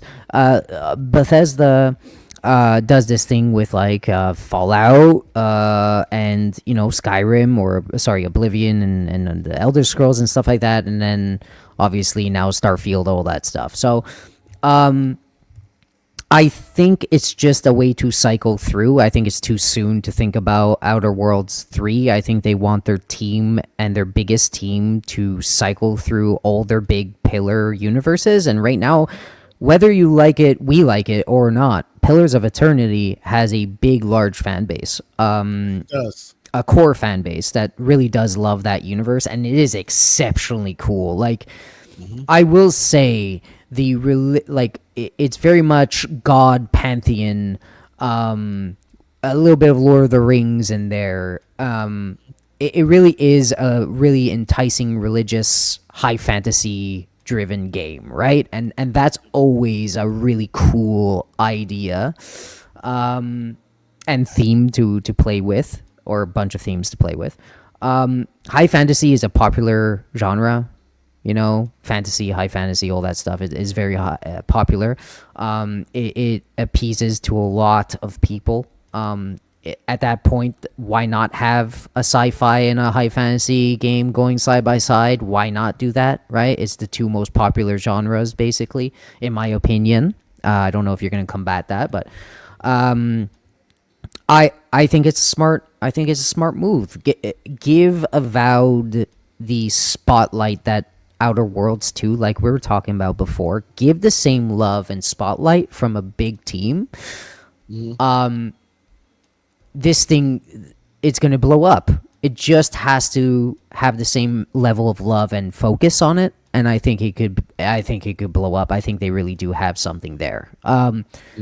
Their other studio doesn't mean that Outer Worlds 3 won't come, right? The other studios that they have could sideline, right? Start building the next one, and then when the team is finished on, Avowed or whatever, they'll help out. And that's the beauty of it. As long as they have so much studios that have blood in this game, have blood in this genre now, they have basically half of Interplay, right? What Interplay used to be in Exile, Bethesda, all these guys. They really have a RPG house under their umbrella. So I wouldn't be surprised if they have a very good cycle going between those two universes. I don't think it's a downfall of anything really, or a plight. I think it's a really good move to give their devs more worlds to work on. I agree with the chat. This is not even a problem. Like, why do you ask? Obviously, the game literally just came out. If you ask the developer about the next one, they're going to be like, we're busy with something else, right? We just came out with most people haven't even rolled credits on the Outer Worlds 2. So, like, I don't think that them saying that this is the Outer World, that the Avowed is the next one they're working on, means that you're not getting an Outer Worlds 3 sequel. That doesn't mean that. I think this is just interesting headline crafting a little bit. Yeah. Like, I wouldn't look, rumors or out of the horse's mouth, as you said, like things that came out of people that used to be around that environment. No, maybe they don't. Maybe, plans shift all the time. People get things wrong all the time. But where there's a little bit of smoke, there's a little bit of fire. But I would not complain about it, right? But I come from a place that I really do love everything they do. Like, I do love their worlds, and Avowed, to me, I am leaning Avowed thematically, Like, I do lean to Avowed in that way. I like the genre a little bit more than I do, like, I like, the vibe more. Not the genre, but, and it's all the same genre. But you know what I mean, right? I love Avowed. I lean Avowed a little bit more than I do in the Outer Worlds 2 world, right? So I'm good with that. If this is a rumor and it has smoke, I'm good. More like Everborn Saga, more sword and board than you are. I love the magic stuff. I come from Baldur's Gate and Sure. like 1 and 2, not 3. 3 I love. It's incredible, but Divinity Original Sin, all these games that I just love magic and all that stuff. So Understood. I'm into that. Yeah, it makes sense. Okay, so while we're on the topic of Microsoft and Xbox, let's continue down this path and let's talk a little Halo. Yeah, let's talk a little Halo. uh, and again, here's the gamer. It's the site, the gamer, with their interesting headline crafting. Just after 4 years, after just 4 years, Halo Infinite is about to get its final major update. What do we think of this? Is this a sad state? Is this a proper time? Like, I, for one, and I'm a minority in this. I'm a minority in this. I'll admit. Same here. I want there to be more Halo campaign missions in Infinite. I didn't want them to move on to Unreal Engine 5. I think the Unreal Engine 5 one is great. I think the Unreal Engine 5 one will be great. I can't wait to see it. It's good. But there were still more stories to tell in Infinite, and I feel like them dropping it, I would have gladly paid for more DLC as far as campaign content, and it looks like that's not even going to happen. And I think that's just a wasted opportunity. Like, just waste. What do you think, sir? What is your experience? What is your relationship with the campaign? So a few things. Why I feel this was okay. So to preface all of this, I think a lot of people are making a big deal out of it because the things they say, the plans are 10 years and whatever. So semantically and all that stuff, and to get into the war of it all, people really want to see this and hate it because they thought they were promised something, and pitchforks, right? I come at it at a different thing. It's not that, they might cut this a little short because it's not as gigantic as they would have wanted, or maybe they just don't have the budget because Microsoft is being a little weird about it. But what I'm kind of sad about is I do like proprietary engines built for specific things. So Me too. Yep. I do like for instance, I think Bethesda's engine is really fun, right? And it really did lend itself to the world environments that they built, engine? right? Yeah. So when you go to a more like open, so Gamsley, I will wait for you and Infinite Umbra. I see you in the chat. I will wait for you and Infinite Umbra to get into the Discord and debate, because Umbra, we're gonna yell back and forth. He's scary. Umbra I don't like him. Depreciate some of the creation engine features in favor of more cinematic flair. Oh yeah, no, you know what? Okay, to each their own, because there are people that like different things within genres that they like. For example, look, Halo, for me, I liked more cinematic experiences that they did in the past, right? They really did put that scope in the backgrounds and the battles that were fighting. Even though they looked small, they felt big, and there was a spectacle of it, right? And they were really cinematic. Correct. And when we went to Infinite, to our point here, it's a different type of feel, and there wasn't that focus on the big things happening, right? It was very focused on that one ring. Things were happening on that one place. It had happened. There's a bunch of audio logs and a bunch of dead bodies. Right. But even more than that, the cinematic flair of really the set pieces, like jumping out. There was no jumping out of a friggin' hangar and all that, in space and bombs, and they had different things back and forth. And then it was done, But then it was done, right? It was one. But in a lot of Halo games back then, they really did try to focus on that visual flair of everything around, right? And artistic stylings of their cinema. But in Infinite, I think they lack the cinema of it a little bit. So, see, I'm one of those. I'm exactly like Umbra, but on the Halo thing, right? I do want my Halo to be a little bit more cinema as well, like big and bombastic, and what it was a little bit before. Of course. But that's not subtracting what I loved about the engine that they used. What I loved about the engine that they used is that it was built for Halo and built for every mechanic that they wanted to put in there, right? And it felt incredible. Let's not put that aside. It felt incredible. It felt good to move. It felt good. The grapple hook was an exceptional idea. Yeah. Everything, right? Sprinting, controversial, which was there before. But you know what I mean. On the sprint. It's a big world, right? You need to run. and what comes around that engine and the creation of that engine really shows in the product. Now, some people didn't like what came out of the product. The devs, from what it sounds like, didn't like the efficiency Real of quick, it. it Yeah. looks like Soil Tech is using his omnipotent power for evil. He says, if you want to see me take Gamsley's knees, check out the Discord. Whatever, man. I'm trying to be like, I do want to give Halo Infinite a little slack. It was a great game. It lasted 4 years. I am angry at the Halo Infinite dev team because I need more stories in that world. Well, that's yes, but see, Kay, I think that they want to, and it's just a thought, that they want to go back, like back step one little step, and focus on main Halo being main Halo, meaning a solid experience on that kind of cinema. Yeah, have a good cinematic flair for the next one. Have a coherent story that closes gaps. Have let's say a reforming of what we have idealistically in our brains, what we think about Halo of what it used to be, right? Maybe it's false. Maybe we're wrong about everything, but some people have a different idea what Halo looks like, and Infinite wasn't that for some people.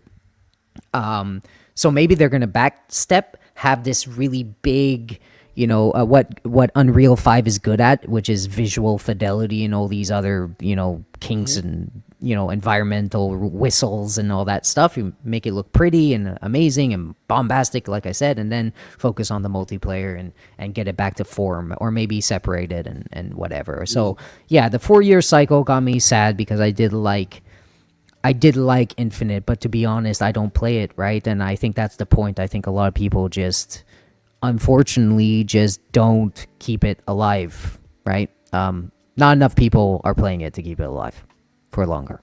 So that's it. I think people are playing it, but spending is what I mean. The threshold has gotten so high that it's unsustainable. If you're not one of the top dogs, you're considered last place, and then they're talking about getting rid of you. It is what it is. Yeah, the content wasn't there. Chat. He says, please hit the like and the subscribe. Where's Brokeback Charlie? Well, Mr. Everborn Saga is not with us today because it is Mrs. Everborn Saga's weekend birthday. That's a lie. We all know that's a lie. He's trading in his Xbox Ally X for a claw. That's what he's doing. Okay. We told you guys that. Okay. Good to know. He's trading. Yeah, I'm sure he'll have a lot to say about that when he gets back. Yeah. All right. So all right. Let's hit this final story. Yep. This is the story that everybody wants to talk about. Yeah, let's go. The juggernaut, the big dog, the one who every time we hear about it, people got to move out the way, right? Out of nowhere, we hear it. What's happening? Well, it seems that GTA is now delayed again for a few more months. Sir, a lot of controversy on this one too, huh? Delayed till November, right? There's been a lot of rumor and speculation. The Discord has been a buzz with a lot of the tinfoil talk. We'll leave the main tinfoil Kufi talk of that Discord to the Discord. So join us there if you want to partake of that. Famas will be all over you on that one. Mm-hmm. But what I want to ask you, sir, yes, is first off, did you expect this to be delayed again? And what do you think the ramifications are of this delay? Okay, well, big subject here. I will say, did I expect it? I think everybody didn't want to expect it, but deep down they did.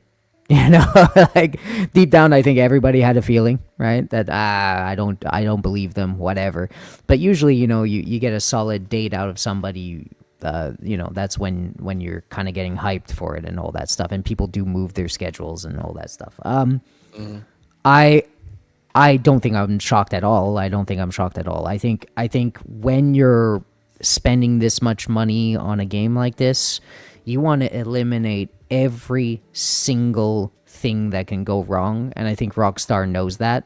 I think they know they're launching in an environment that's very different from regular gaming environments, meaning things are shifting rapidly, the economy is weird, all this stuff is moving where they never really had to deal with something like it before. Like there's a console manufacturer who's moving in a different way, right? Not I'm saying they're leaving, they're just moving different.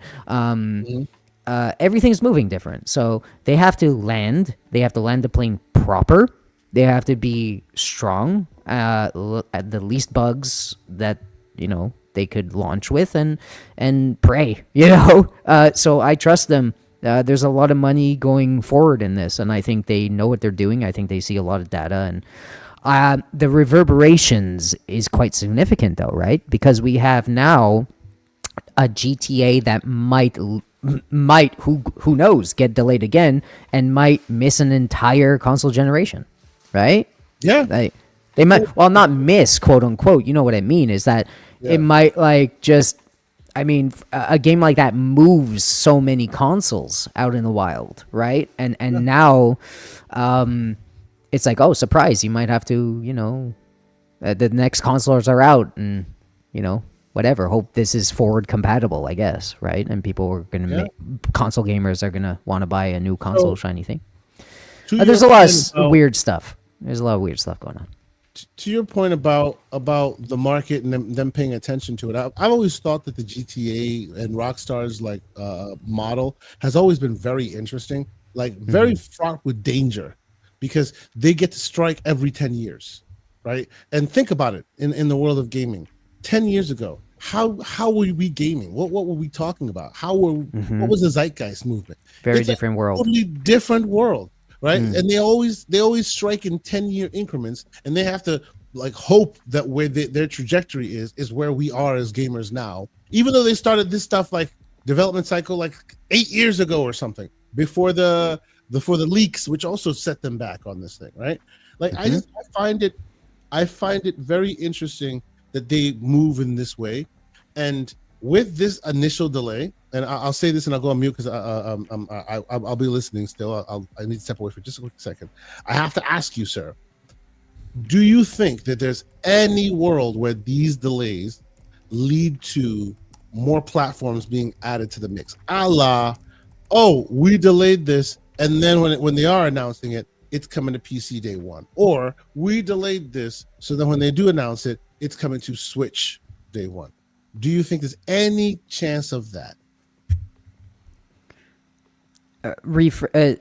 Say the last question again. I guess the question is, do you think this delay and the delays, the subsequent delays that have happened, because the ground has shifted, like you described, so much beneath the feet of the industry, and Rockstar has to watch and adapt to that, do you think these delays are leading to shorter day and date windows for those other platforms? Meaning, could we see PC day and date? Could we see Switch day and date? I don't know, because we've had this conversation in Discord, right, where we know that Rockstar is really intentional on console growth, and they're really intentional on the console player. They feel like they develop better in that environment, or maybe they have the most eyes there, and that's obviously shifted in time because PC is very large right now. I don't know. I really don't know. If I were them, I would have always launched day one everywhere, right, including PC. If I were them, I would have had this PC version ready to press the button, which I guess they do, right? If they're the PC version should be right there, right, or close to it. So from a technical perspective, the PC version is the Xbox version, right? Yeah, it's very much a like-for-like process. Although the reason why I agree with Slow Mo Backslap, who's in the chat here, historically, why would you do that? Because now you get double dipper and you get twice the money, right? Because you have this historic game, this game that's so good that people are willing to buy it twice. But to that point, does that still exist today? That to that point, does that mentality had to exist? Like that's a mentality you had to have to play this thing where you want to play it. Like, if you want to play it on the Xbox, you have to buy the Xbox version. If you want to play it on PC, you have to buy the PC version. If you want to play on so it was a mentality that was built in us because it's, garbage. But now the thing, like the cross buy, as we saw in like the PlayStation recent leak there, the cross buy thing, the cross buy tag is being placed everywhere on more and more games, not just first party games, but a lot of games are play anywhere on Xbox versions, right? So the blending of every ecosystem is kind of molding together now. Yes, Switch is their own thing still. Yes, PlayStation's their own thing for now still, kind of. But there is a world right now that we're building ourselves to just expect, oh, if I buy this thing, I could play it on my other device, whatever device that is. So it's a different thing being built right now. So I don't think Rockstar, if they don't understand that, I think it's a mistake on them, and it shouldn't be there in the first place. It should be, we have how many people on PC that play? 30 million? Okay. We have how many people on Xbox? 30 million. Okay. PlayStation, 30 million. Okay. Got it. Just press the button, release simultaneously. Wherever these people are going to buy it, and you miss out on the double dippers. So what? The double dippers, how many double dippers? They have that data. How many double dippers? 30 million? Okay. I suspect there might be a good amount of double dippers. 30 million out of 150? Okay. 180, sorry, 199. Okay. You do your math, and that's it. You go around it. I don't know. So my other question, and this might be also, I also want the chat to weigh in on this one as well. Who is the most upset by this news right now? Are you talking about companies or fans, or? I'm talking just in general. Are the fans the most upset by this? Are the companies most upset by this? Yeah. Who's the most upset by this right now? They're all upset. Every single one of them, right? The player, the companies. I think Xbox is upset. I think PlayStation's upset. I think Rockstar is a little upset. It's more money they're spending. Who's the most angry? Because and you know why I bring this up. Right? I bring this up because we had this back and forth on Discord where there was a rumor about Rockstar being upset at how Microsoft rather was moving, right? And maybe that could have led to them making different plans for their deployment. Oh, I see the rumor. I see what you mean. So the question becomes, who stands to lose in this? Shareholders only. Well, it's delayed, really, right? But I would say that if anyone's plans are screwed, it's Xbox's. And hear me on this. That's bold. The reason Watch I out. think Xbox, we got FAMAS in the chat somewhere lurking. I understand what I'm saying. The reason why I think Xbox's plans are screwed here is, if we take everybody at face value, right? Oh, they're trying to leave the console market, right? With the end of the series consoles, the traditional idea of a console is gone now. They're gonna come out with the hybrid stuff, is the rumor, right? They themselves are alluding to that, right? So at some point they're going to drop the development pipeline of the standard consoles.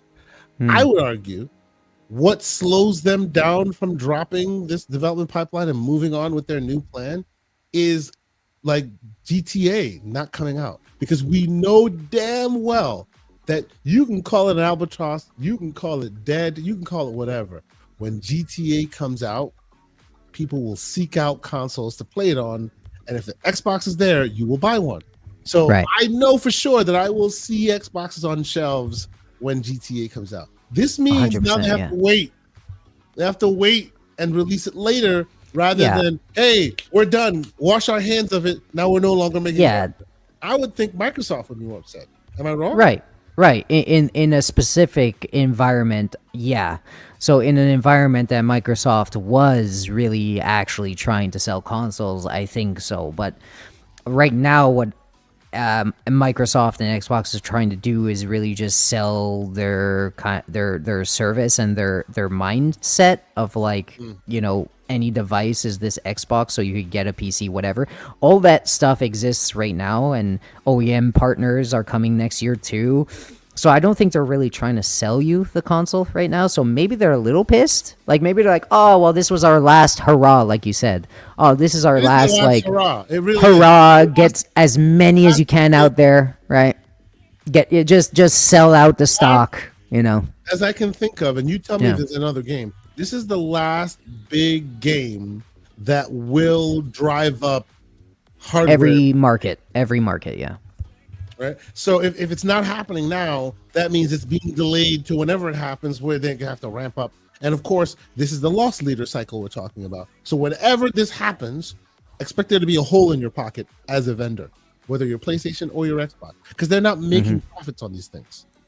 PlayStation is a little bit making profit now, as they say, right? But still, it's not like, oh my God, we're happy to sell these things. Yeah, we're happy to sell these things because then eventually you will be in our ecosystem and buy more stuff. You know what? I think PlayStation's the most pissed. I think Explain why. PlayStation. Well, they want to sell the console. They're the only one trying to sell a console, right? So when they look at it and they say, "Hold on, you know, we have Wolverine coming out. We have, you know, all these things coming out that might be late in the year. Whatever that also need to sell. It's not about like just selling the console, right? It's about selling your game and the console and and your ecosystem. Console doesn't matter if you don't buy any Right. games. But to that point, even without stepping on their feet on their IP, you're stepping on my console growth, right? You're saying like more people like will look at Wolverine and GTA and be like, this is a mega deal, right? Like, and it's a holiday season, like, you know, or midway through the generation, whatever, at the end of the generation, you want to push as much consoles as possible. So PlayStation is also looking at this with a side eye and saying, well, damn, we had a plan, you know, to sell these things, but who cares? I mean, it depends. The narrative switches whatever lens you want to put on. If you want to put an Xbox lens, you could probably see that they're very angry. If you see the PlayStation lens, they're probably angry, and if you look at the shareholders, they're angry. So I mean, everybody's angry. As long as it's not out yet, they're always delayed gratification, as it were. Yeah. Yeah. Final question on this: how much do you think it will be MSRP for this game, base version? This is a $90 game, right? Like, Okay, so he's from Canada. So let's first and What did you say? foremost well, as you are from Canada, we have to establish the ground. What is your average price of your games? 89. So $90 is the average price of your game. That is the top. Oh, sorry, end. $99. Sorry, yes, 99 USD. So how much did Mario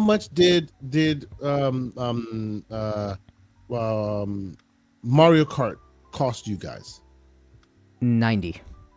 So it's $90 there because it's an $80 game. That in America was the new established threshold. 90 something here. So for yours, it was 90 something. All right. So usually your games are So 99 99 USD is what I think. Okay. That's what I think. So you think that GTA 6, Yeah. the non-BBL edition, non-special edition, and Yep. we call it the BBL edition because this is a game based on Miami. Yep. It's gonna have the BBL edition. Let's be real. 100%. You think that the play it in Gen Pop, wait till it's available like a pleb version, be $100? Yeah, baby. Yeah, why not? It's GTA.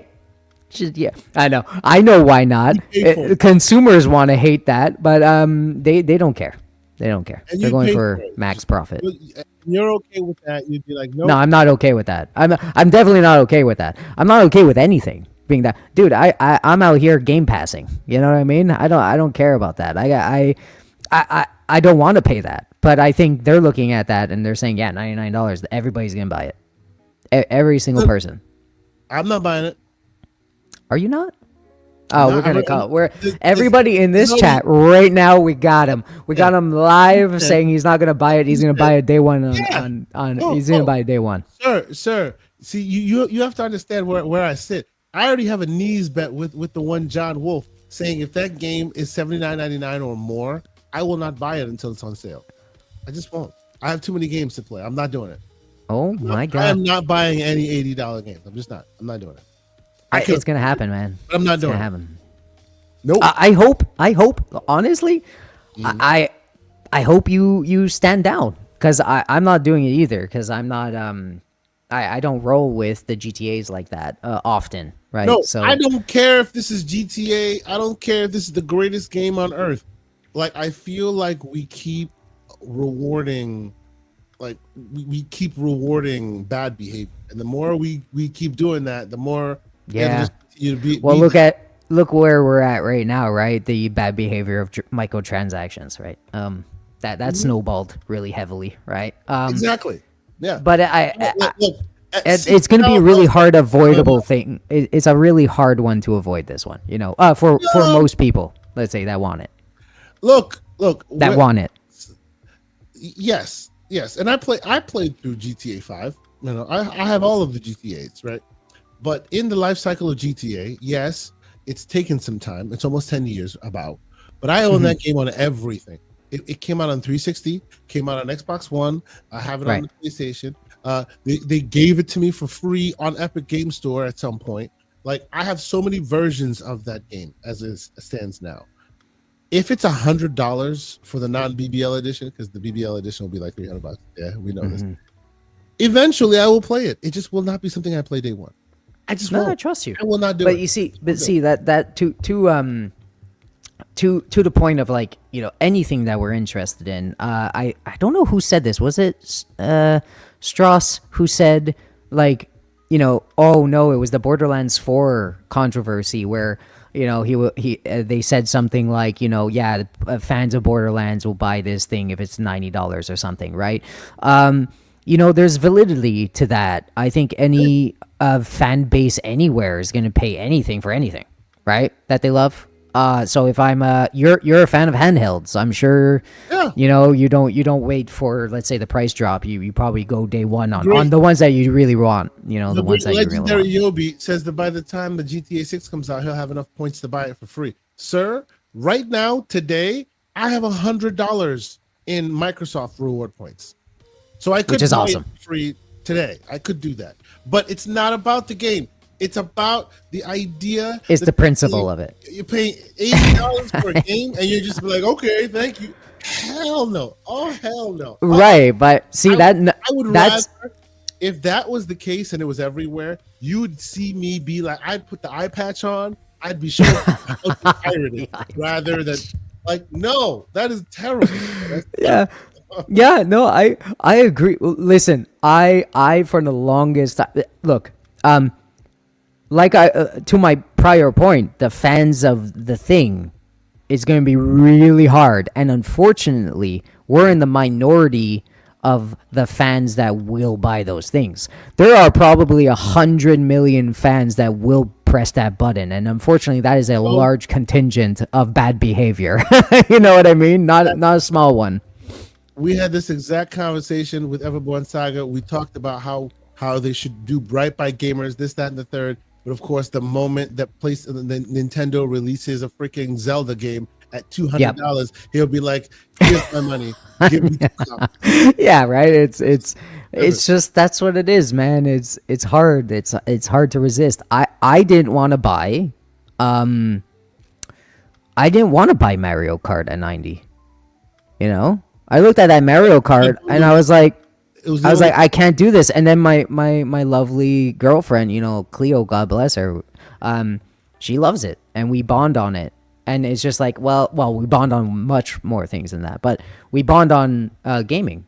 So I was like, oh man, she loves this game. I have to do it. So I did it. I didn't want to. So you actually bought it at that price? Yeah, because there was no bundles left. So. Oh man. You didn't see. And I was there day one in the lineup. Like, there was a Whoop bundle too. There was a Whoop price. A Whoop band. WOOP. It's a fitness band. Anyways. Yes, yeah. I know. Yeah, got it. But Woot.com, shortly after the game released, put it out for sale for $40. Like a week after the game. It was the night of. So like, she was ready to play. We were ready to marathon that thing, So I had no chance, bro. I had no chance. I understand. I understand. I couldn't get away from it. I will be the only one with them pitchforks. I will be the one holding it proud. I am not buying any $80 games. $70 games already got me with the side eye. $80 games, oh hell no! This is me. This is me being a broken record. People have heard me say this on this show before. I will enjoy. I will not give any slander to any of those people who want to buy it. It is what it is. But I need to be the change that I want to see. And if they are gonna make that game $80, I don't care. Yeah. To spinball some questions here. GTA 6 comes out. How many consoles are sold that month for any manufacturer, and how many games are sold? What do you think the records are for both of those? Like, how many units do we see moved of the game, and how many units do we see moved of the consoles? Okay. That question is better answered once you know how many was previously done. But in the 360 that was a whole different world, right? Oh my god, it was a Xbox 360. Yeah, it was maybe, I think the record was like something crazy, like 25 million. Yeah, I think. I would think at least the same sales. Because, 10 years in between, like I would think at least the same, because people just at least want to see, hey, what is 16 million copies sold. 16 million day one? First day, something around that. Yeah. I can see that happen. Right, between the platforms. Or 11 11 million first 24 hours. Okay. Yep. Yeah. I would not deny it. And obviously, even if Xbox is not doing this, we know first and foremost there's at least 30-40 million install base. They stopped counting it some time ago, but that install base itself is more than what the install base was. Well, the actual sell base of the 360, right? So in 24 hours, what sold on the 360, what exists today on Xbox is far more than so they can at least get that there day one, right? So there's that. Even if they don't even release any more consoles ever, they still have enough to make their wares there.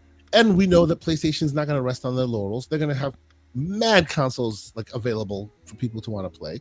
And if what I'm saying doesn't happen, which let's be real, it probably won't happen. If they don't release it anywhere else but consoles, that's the only place you're going to be able to play it day one. So it is what it is.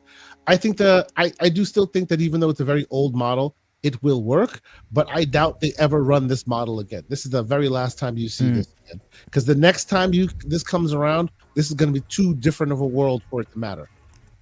Right? I don't think. Yeah. Do we think that in this world there's a GTA 11 or GTA 7? I feel like this is the last one. No, you're great. No way. Well, for you, whitebeards. Yeah. No. I get because like while we're even having this GTA conversation, most people that are talking about GTA, they talk about it under the guise of the online, because that's what matters. That's what drives it now, right?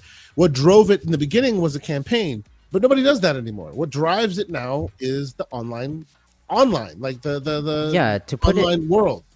Yeah, to add to you, right? There's a huge thing that wasn't there when 5 came out.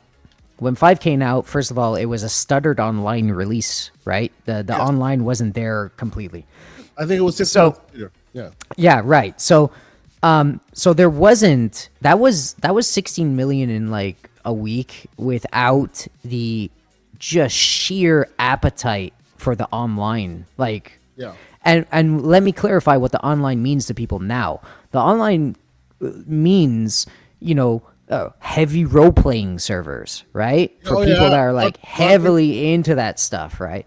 They D&D really exploded that critical role stuff during the pandemic, and online stuff is where they make all right. And the pandemic really did also really foster that online kind of mentality, right? Everything just is different from an online perspective nowadays. So those, you could probably bet those 100 and a good 100 million of those 199 are probably like online fanatics. So when this thing launches, and if it launches with online, I don't know, man. I could easily see 35 million first day. Here's the question, right? How is it that we are reluctant to say that 10 years ago right? 10 years ago, they didn't release on consoles and PC, right? And we don't foresee them changing that paradigm now, right? But 10 years ago, they didn't release on PC. They didn't release day one with online. But we can see them changing that now because we see Yeah. the money that it's making Yep. now, right? Yeah, I But agree. in that world, that could also happen to the PC release as well, right? Yep. I just wonder what all the last 10 years has done to their psyche as far as the business model they're going for. Because 10 years ago, it was that campaign and it was fantastic. And then eventually the online grew up after that, grew out of it, right? Yeah. Now the online is just everything to them, to the point where, like you say, they bought LARPing servers. It's all about the online. Yeah. Does the campaign become a secondary thing? Does it I become don't think so. I think the campaign like in Call of Duties, right? And this is a weird comparison. Don't take it too seriously, but it's the only thing I could think about. But the campaign, Halo even. The campaigns for Halo and COD have took us a side kind of sideline, right? In recent years of the titles. And for a long time, the campaigns also showed up. They showed up and they were good and they were amazing. They had their fan base, and every iteration, people do play the campaigns, right? So you have a really big contingent of campaign lovers, and the single player GTA experience is almost like a online sandbox anyway, if you just close your eyes and pretend, right? And you could live in that world in a single player environment. So I think they will keep a large contingent of their single player fan bases. I think it is very heavy single player yeah. focused as well. I think there's a lot of single player stuff. I think they build the online to accommodate the single player aspect of it, or the sandbox aspect of it. So I don't know if they're ever going to lose that sight in the future. So I agree with you by and large, and I think Slomo as well.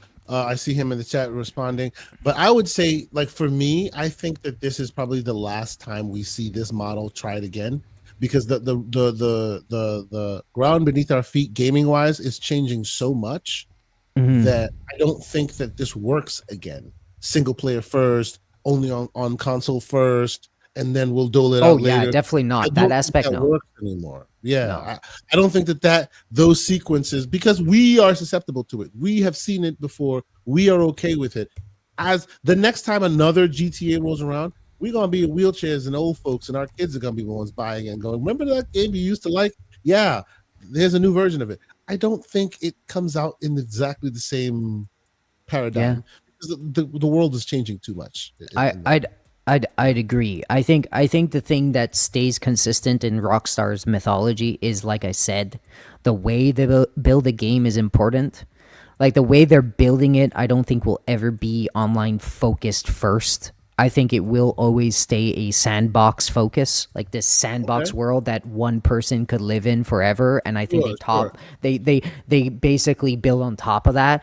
But I think the platform like release ideas will for sure. I mean, for sure we'll see a simultaneous. If there is a 7, there will be a heavy focus on like our servers gotta be freaking amazing. Our servers have to be paid and big, and we gotta get like, everywhere at once so that we don't break. We gotta go to PC, we gotta go to whatever else console is out there, PlayStation and Nintendo. We gotta do that. I think their mindset set does end up going that way. Yeah. Yeah, I agree. By and large, I think it's going to be an interesting time. I like that they delayed this, because that means that the juggernaut is still there, it's keeping people on their toes. I like that. So we shall see. But I think we should end it there. We're around about 2:30, right on that sweet spot. Man, we had so much more to talk about too. There's so much more. There's so some much other more time. There's so much more we could talk about. There's just so much, but I want to keep it concise. Thank you, Gamsley, for being here, sir. It's always great to have you here. If you wanna hang out with Gamsley and get some of his takes, because he gets a little slanderous, join us on the GCP Discord. Where else? Heavy slander. Ongoing. Say that again. I cut you off. I said besides the GCP Discord, where else can people find you if they want to chat with you? Say that again. No, I'm kidding. Only right now in the GCP Discord. You can come slander me, and we could all slander each other together, and all happy vibes in there. Sometimes very heavy vibes, but most of the time very, very, very, very, very happy. It's all fun there. And of course, I have like mini little reviews that I do blog style on X. So if you like being in that toxic place, you could follow me at GamsleyTKD. There are other plans of mine that I'm thinking about, and I've always been thinking about. So if you follow me from anything, you'll know that I'm thinking about opening something on YouTube or maybe a blog or whatever. So yeah, stay tuned for that. And thanks for again inviting me here because I do really enjoy this format. So thank you. Yeah, I appreciate you being here, man. It's always good to chop it up with you. We do so in the Discord. It's always great to have you jump on the show. Anyone who wants to jump on our show, always, you always have the opportunity to just yeah, Slow Mo. I'm waiting for you. I'm waiting to slander you and Lucius. No, I actually quite like Lucius. No slander on Lucius. You should not invite the damage because it will come towards you, sir. I'm waiting. No. Come, Slow Mo. I see the man Soul Tech is asking that I missed the super chat. I did not miss your super chat, sir. I did read it out, but let me make sure that I called it out because I did. I'm almost positive that I did that. But let's just double check. But yes, I can't post it again. Yeah, and I do remember. Yes, we did call that out. The question was, he said to please hit the like button and subscribe, which I agree. You should continue to do that, please, if you haven't done so. But then he asks, "Where's Brokeback Charlie?" And we did remind folks that Brokeback Charlie, a la Everborn Saga, is not available this week because his wife is having her birthday this weekend. Yeah, so, selling the Xbox Ally X for a claw. Yes. He's busy selling his Xbox Ally X for the MSI Claw. Which, by the way, the MSI Claw just got an update. It too now has officially the full screen experience. So if y'all need switches and stuff, holla at me. Intel chip. It's an Intel chip too, which very good. Yeah, well performant. Yeah. But anyway, I think that's it. We came, we saw, we conquered. It's fun. It's been a great time. Stop that. We'll be back next week with Mr. Everborn Saga in tow. But yeah, I think that's it. It's been fun. Thank you, Gamsley, for being here, and we will see you guys next week. Thank you, guys. Nice to be in orbit.